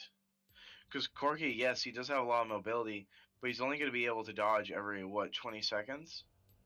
So you just got to fake him out. Same thing goes for Rammus. Rammus has a lot of ganking potential early because of that taunt, and so it's going to be actually really good for them in team fights. I would have picked the Fiora mid over the Corki mid, mainly because of the damage and the fact that they have Orin. Like, if I was against him, I wouldn't even try because I just get smashed every time. If we look at top lane, Rumble's actually going to be able to put up a fair fight because he does use AP instead of AD, except for his auto attacks.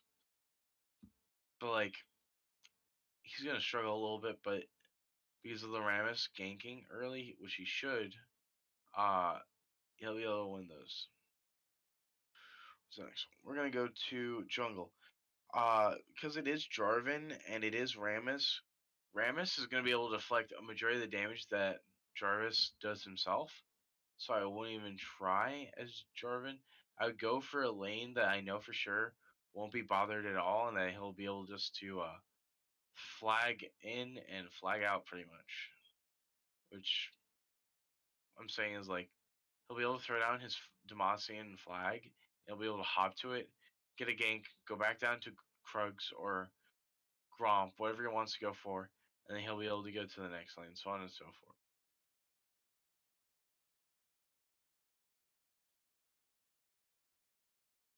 It's like I don't know. This game could go either way.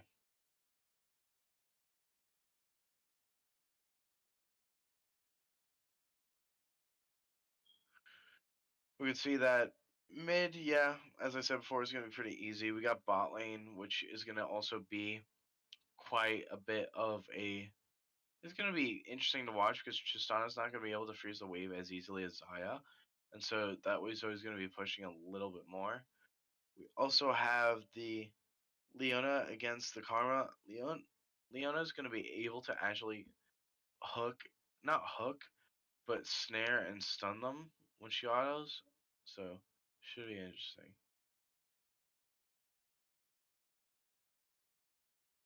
Um, so yeah, I really do think the team on the right team too will actually win because of the two. Like, uh, uh, uh.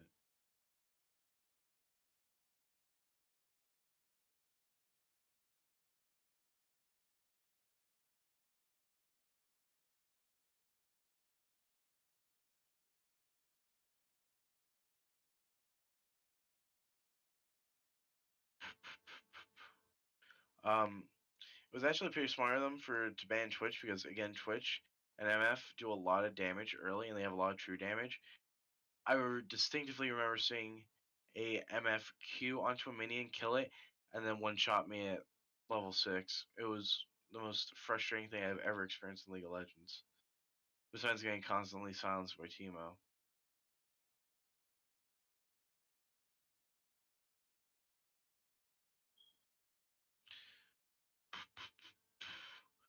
So, as they bridge, blah, blah, blah. No. Can I get a cap in chat, guys? We can see that, again, 2 of them diamond, 3 of them diamond, 2 of them plat, and 3 of them plat. We can definitely see that they all got their emotes. Long day, long day.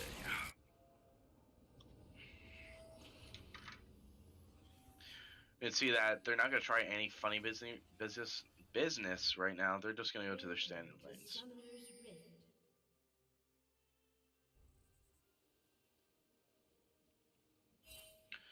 I'll see they're pinging at each 30 other. seconds until minions spawn.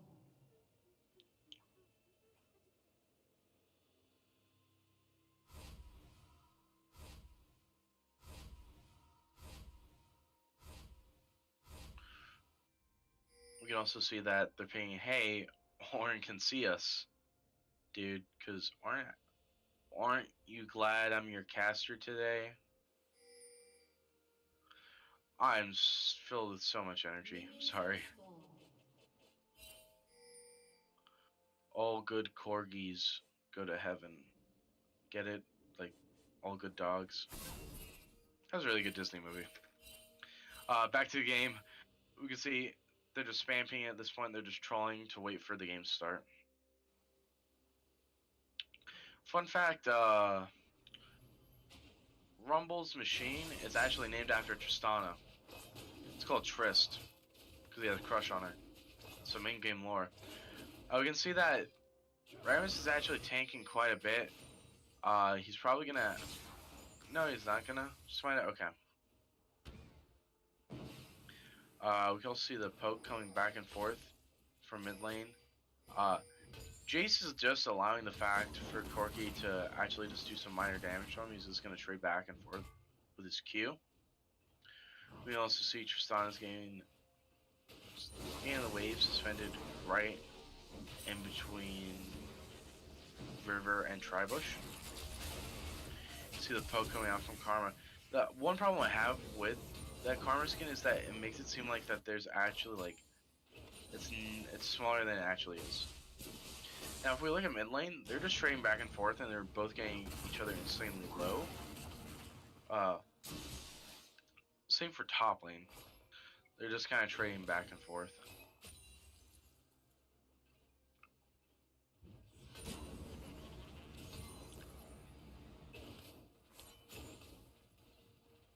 You can also see that mid lane is being very cautious here. He's playing safe.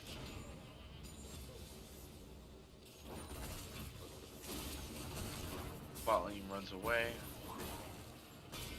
Mainly because they can't do a lot of damage right now from the poke from Kama and Zaya. We can see the first blood coming out onto the Rumble. Again, as I predicted, he would have been able to do that. Oh, he's going to be able to out-kite him, and he's going to be able to kill. He abused the fact that there was no setting problem.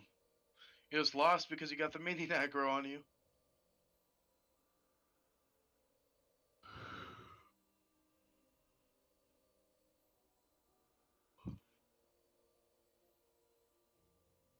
But he took the minion aggro too long.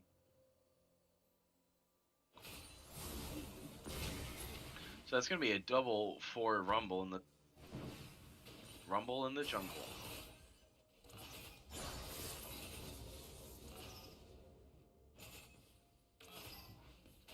See Rumble's teleporting back to lane 2.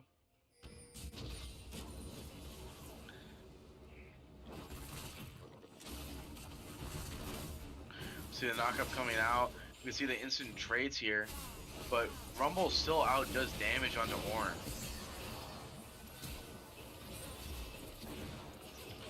We can see that Tristana's gonna be able to get the kill. She's gonna be able to reset. She's gonna be able to push away. They're gonna have to play safe here. Zaya's gonna flash.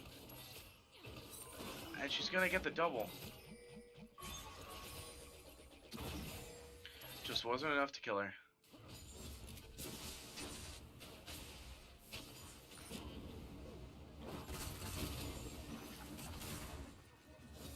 Now, if Tristana actually fought back in that point and wasn't timid, they could have killed her. You can see that Rammus is going to want to look for a gank at this point. He does have considerable movement speed. There's not much they're going to be able to do. They're going to have to back off. Again, Rumble isn't mana dependent, so he's going to be able to get the kill. See, the bot lane's like, hey, Karma is roaming. The Jarvan is roaming. We have to be careful. And Jason's going to be forced to run away at this point. He might have to flash to get away.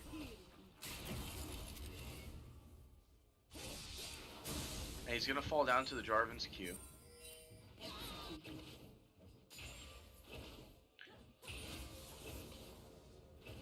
And Rumble is executed towards tower. Is what it is. Okay. We see the bot lane is being pushed in by red team.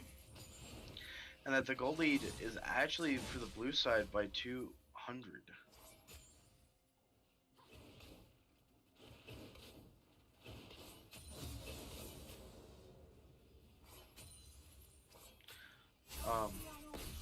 We can see that Karma's trying to poke back and forth, but it's not really doing anything right now.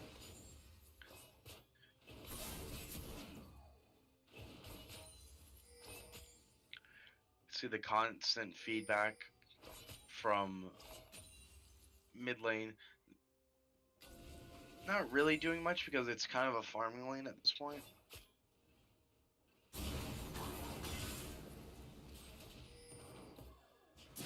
See bot lane's pinging in, hey, we should go in, but Rammus is there, Jarvan's there, they gotta be a little bit careful. They gotta allow blue team to push in a bit more.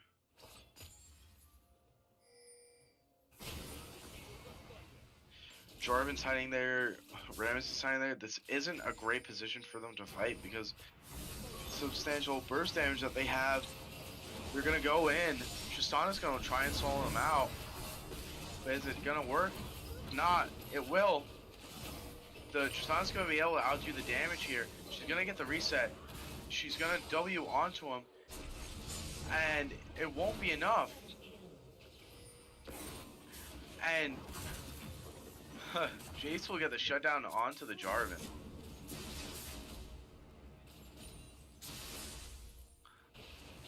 The 5 for 4. You can see that Jace is actually doing substantial damage right now to the Corki, who can't really do anything about it. Now, if this Jace is smart, he's going to be able to outdo the damage quite a bit because when he's in his melee form, he's able to regen mana much faster than he normally would be able to.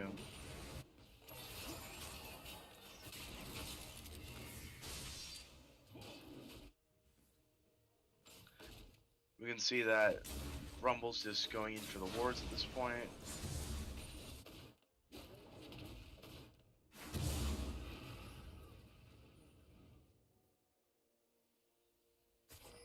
We can see bot lane's being cautious here because they don't know where Jarvan is. We can see the poke coming out from Jace.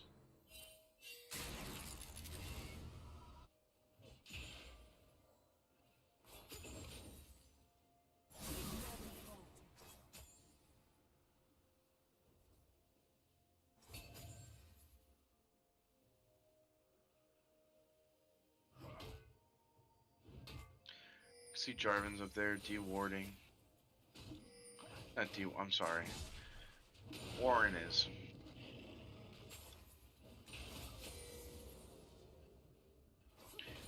We can see that Rammus is offering blue buff to the Jace.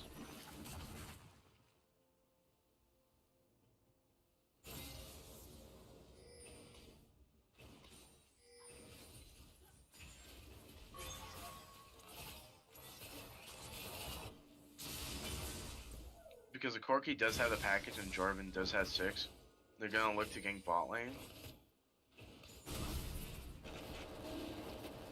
Rammus and Jace do know what is up. Again, Jarvan and Corki are going to be able to protect us because of how they are. We're going to see that it just wasn't enough. We have the ultimate coming out. We see the team fight coming in. We have Jace just being destroyed. We do have the Tristana. She's going to get the reset on her W. She's going to be able to look onto the Corki for this. There's not much she can do. Tristana should back off. The Rumble is going to be the carry for this game.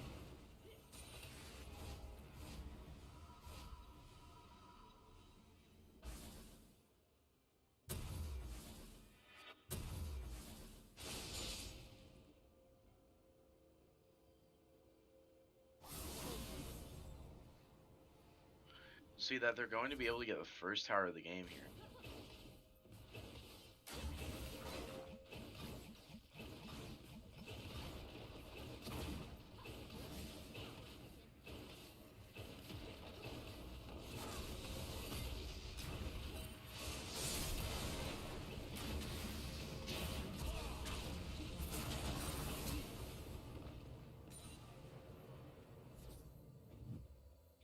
Bot lane's got to be very cautious now as they're being trailed.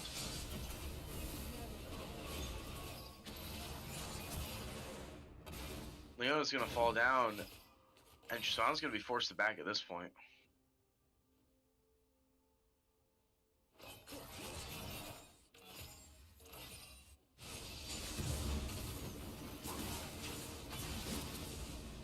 If we look at the gold deficit now, it's only 1,000 gold, but that still is the lead. And if we can look at Tristana, she's actually getting... She has her Infinity Edge at this point. She just has to build a little bit more crit, and then a Bloodthirst, and she'll be set. We see that the Rumble really is the solo carry for this team, because he's able to shut down the Ornn.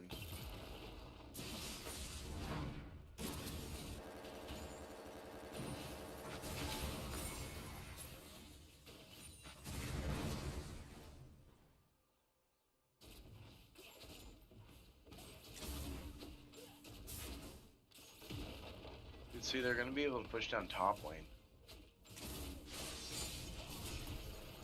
Jarvan's going to try and go in, but to no avail. It's not going to do much.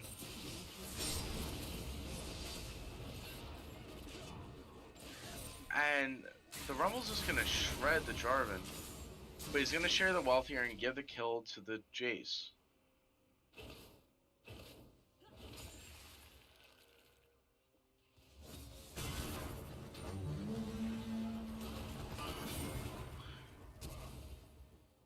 Rumble's going to be forced to flash. He's going to have to keep running towards his tower. There's not much you can do.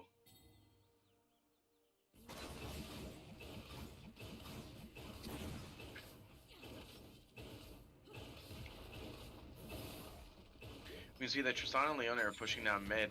There's not much Corkin can really do to harass him to go away, except for clearing the minions.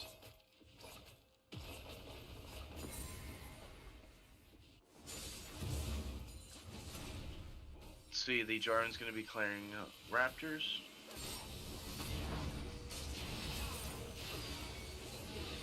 See, the kill is going to go to Rammus. They're going to keep looking on to keep going, but they're going to shift their focus away and go back down to bot lane. They could be going for Rift Herald at this point because of how ahead they are.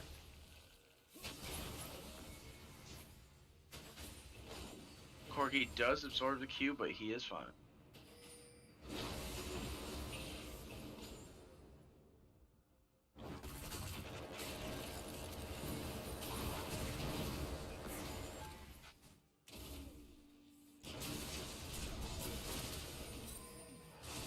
We see that Rumble's going to be able to kill the Jarvan again.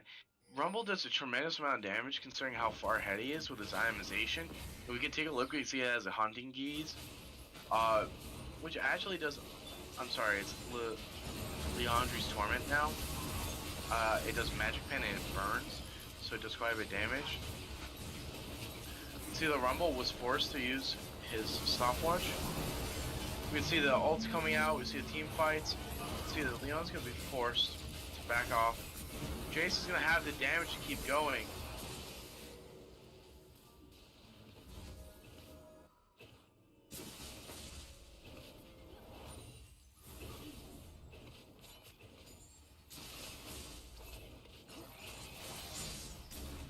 Jordan's at full health. He's going to be wanting to look for the team fight. He does have the engage from his ultimate. He's going to use it, and he's going to shut down the Rumble.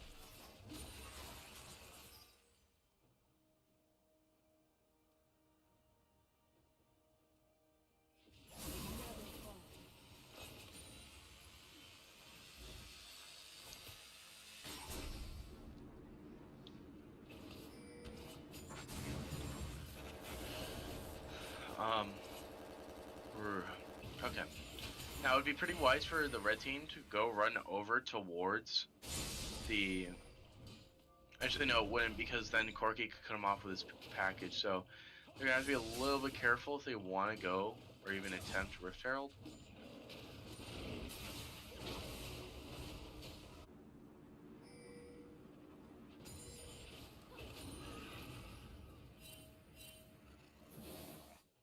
See him backing off.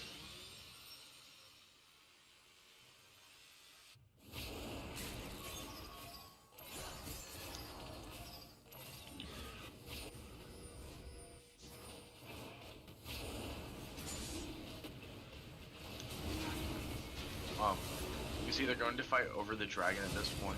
There's not much they can do. Blue team's going to be able to steal it, and he's going to flash over the wall to survive. They're kind of angry. They're going to want blood at this point, and they're going to back off.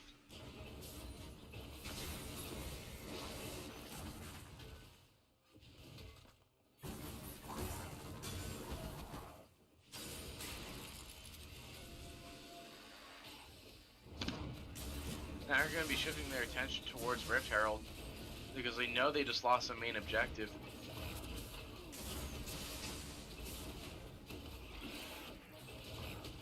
We see that blue team is knowing that red team is missing. You could possibly be like, hey, where is that? You can see the Orin come in here.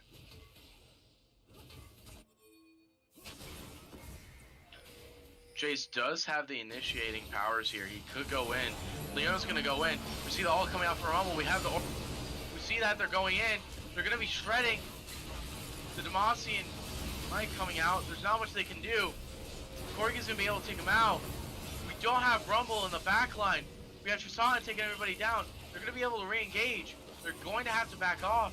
She's gonna be able to fall down. Orin trying to run away. There's not much they can do.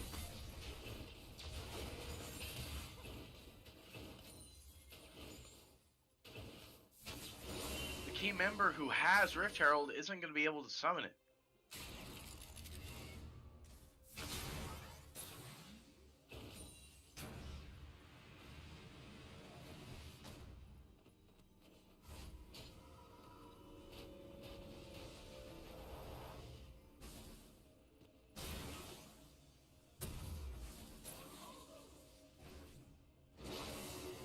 Now that Tristana has the rapid fire cannon, she's going to be able to snipe people from quite a distance.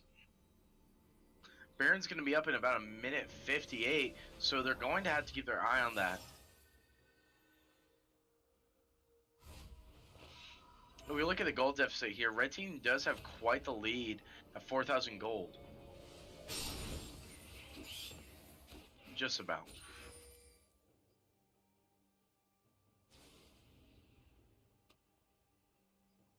And the game pauses.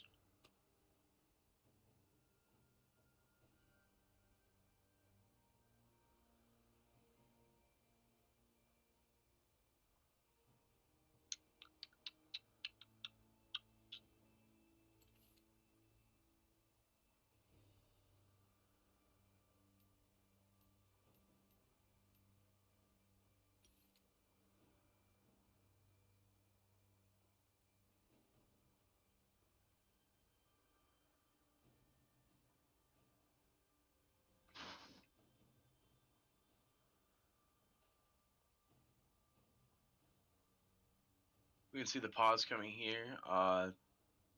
The support's having technical issues. So let's go over why Rumble was able to be so aggressive. Rumble was able to be so aggressive because the Orin isn't used to building magic resist. As I said, he is used to building a lot of armor resistance. But like, because the amount of damage he was able to disperse in that short amount of time with the ganks led Rumble to being able to just plow down his lane, and being able to transfer that into team fights with his ultimate is pretty key. The fact that they have the Jace to be able to CC him into objects and stuff is actually quite good, and actually needed in team fights.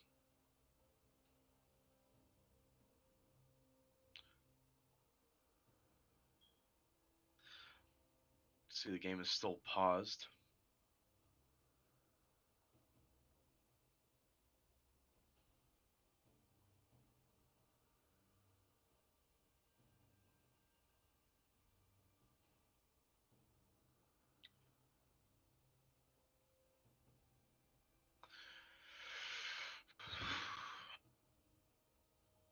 Again, miraculously, the game's only at 18 minutes, and we can already see which team could possibly win this game. The higher chances is that red team will be able to overcome the small fractures in their team right now and be able to pull it together.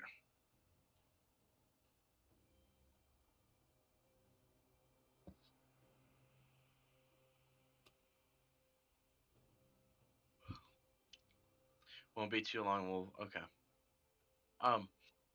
We can see that red team actually has all of their turns still up, surprisingly, and that nothing of that has actually changed. We can also see that mid, top, and bot have already fallen at this point. It's safe to assume that they will fall shortly because, remember, Rammus does have the Eye of the Herald, so he's going to have to use that soon.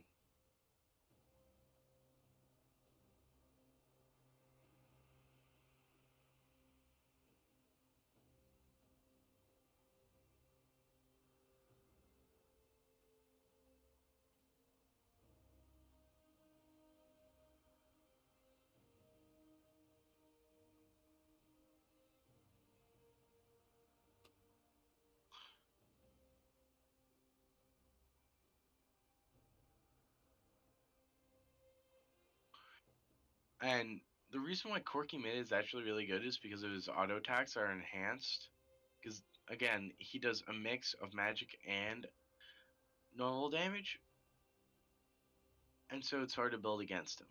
That's the only reason why he's been able to take out Jace, Tristana, and other close targets in team fights.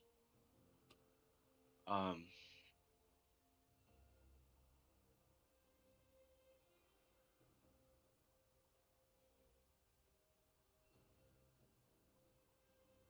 about 15 seconds.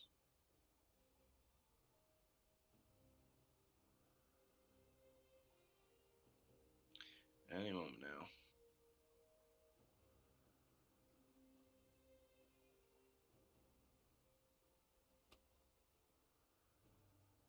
Alright.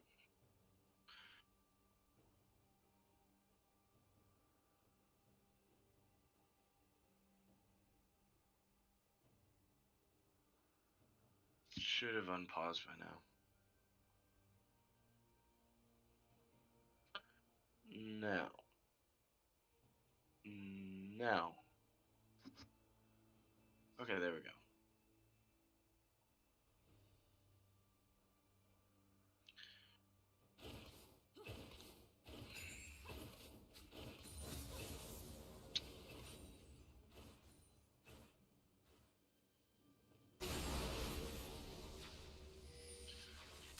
See that everybody's communicating towards the support, and that they are AFK.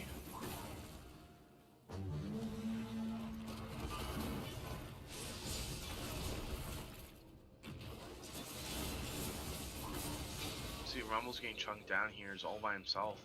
He's gonna get killed by Orin and Jarvan.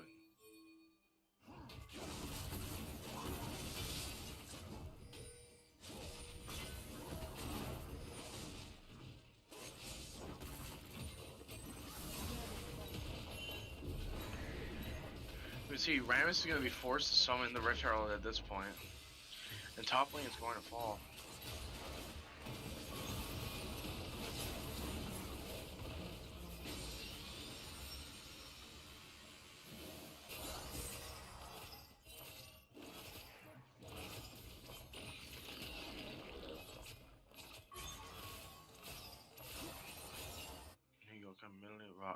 hiding in my song drop. Um, I don't see the support moving. That's not good.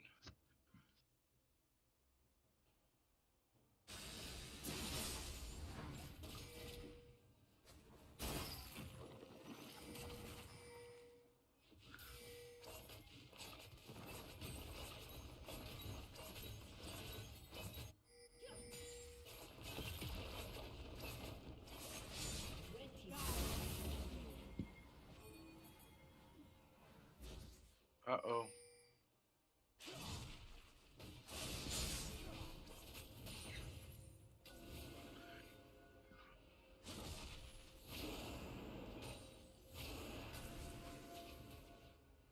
Her team's gonna have to be careful here because again, the support wasn't really there, so she's actually behind a level or two.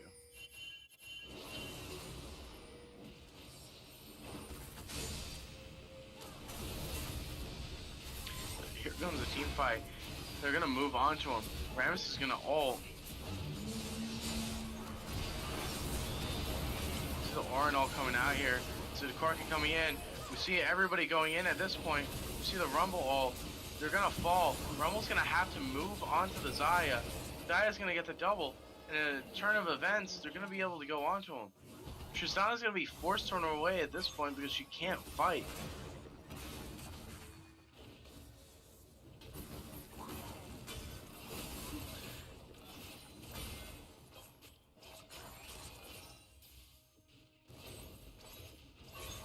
The thing is, while Rumble does a tremendous amount of damage, he's not quite tanky enough to stay in the front line.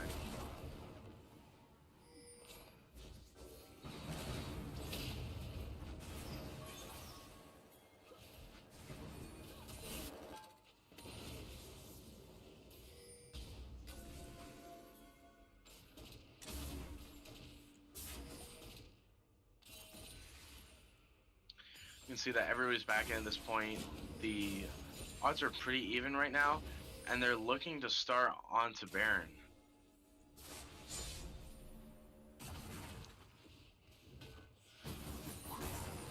Considering that Orin isn't there anymore, they can fight.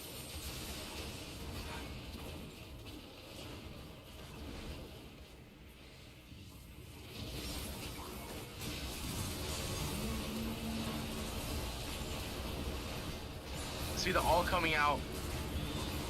We can see that they're gonna fall down. Rebel's gonna be able to go onto them, and everybody who is the main damage here is gonna fall.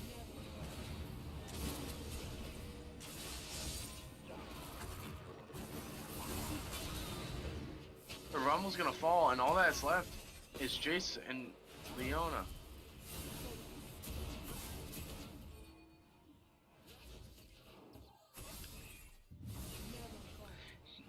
It seems the fact that D.Va's going to be able to turn this game around.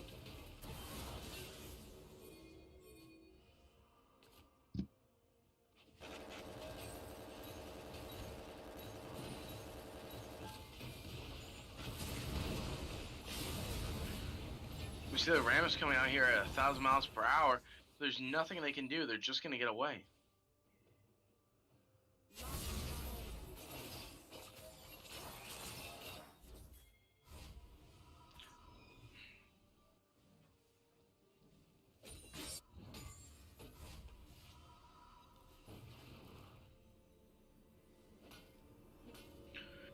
At this point, they're going to have to play around the fact that Orin's going to be able to summon his ultimate during team fights.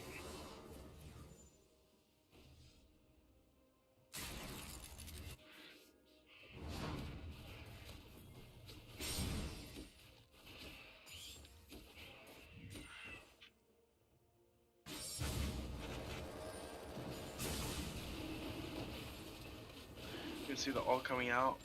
Not an ult, but Ram is trying to speed away at this point. So Orin's getting caught out. Everyone's trying to form around Baron to prep for it.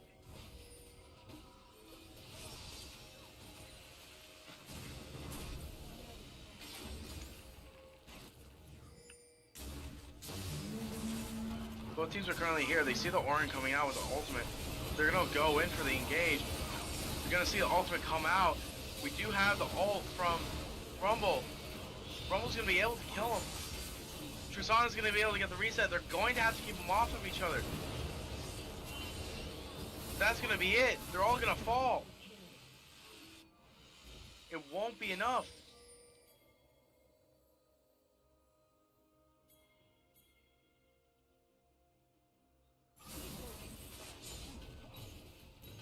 Ar's going to end up taking the tower just so they can take it.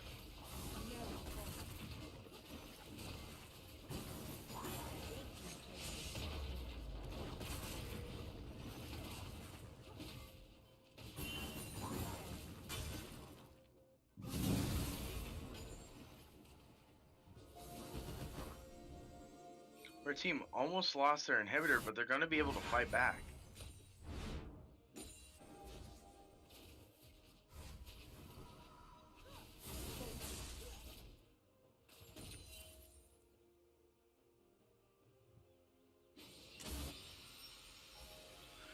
We see they're going to want to ping for Baron at this point, because they can go for it. It's not an issue, and they're going to start on it. But again, with the Ornn being able to use his ultimate to make plays, that's the only liability in these team fights.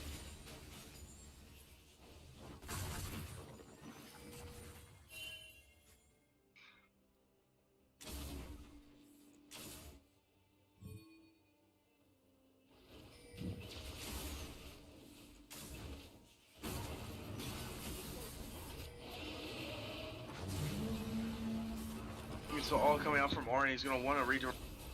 Rumble's going to be able to flash out of it. Ornn's going to go in and charge towards Rumble. But if Rumble can get an ult on here, they can definitely win the team fight. We see the ult coming out, the kill going over to her. You can see that Ryan's is just getting shred apart. Tristana's going to be singled out. She's not going to be able to do anything. And she's going to fall down towards Jarvan's feet. Someone's going to be forced to run away. But it's going to be a clean ace. That is game. The Wolves will be able to reign.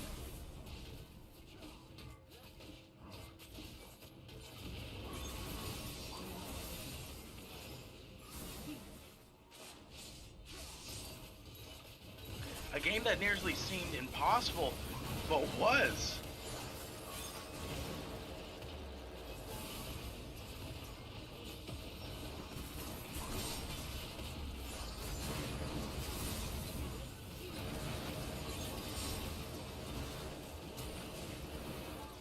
No matter the feat, they're still going to take the inhibitor and the Nexus. They win.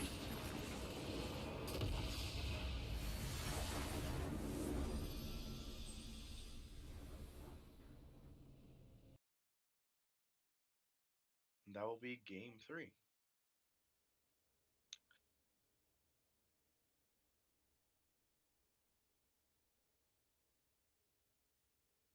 Unfortunately today, guys, we don't have time for an interview. If I did, it would be Devo. His tremendous amount of counterplay he was able to implement towards the late of the game was actually really well because of his ultimate. If it wasn't for that, they wouldn't have won. But yeah, I look forward to seeing you guys next week for League of Legends. Back over to you, Elijah. Thank you very much, Reese, and thank you to the Wolves, Varsity, OEHS, and WHS Chapparals for letting us stream your game. Coming up, everyone, in just a minute, CSGO, ECS Excelsior versus VPHS. We had a bit of a game switch there. Sorry about that, but that game will be live in just a moment.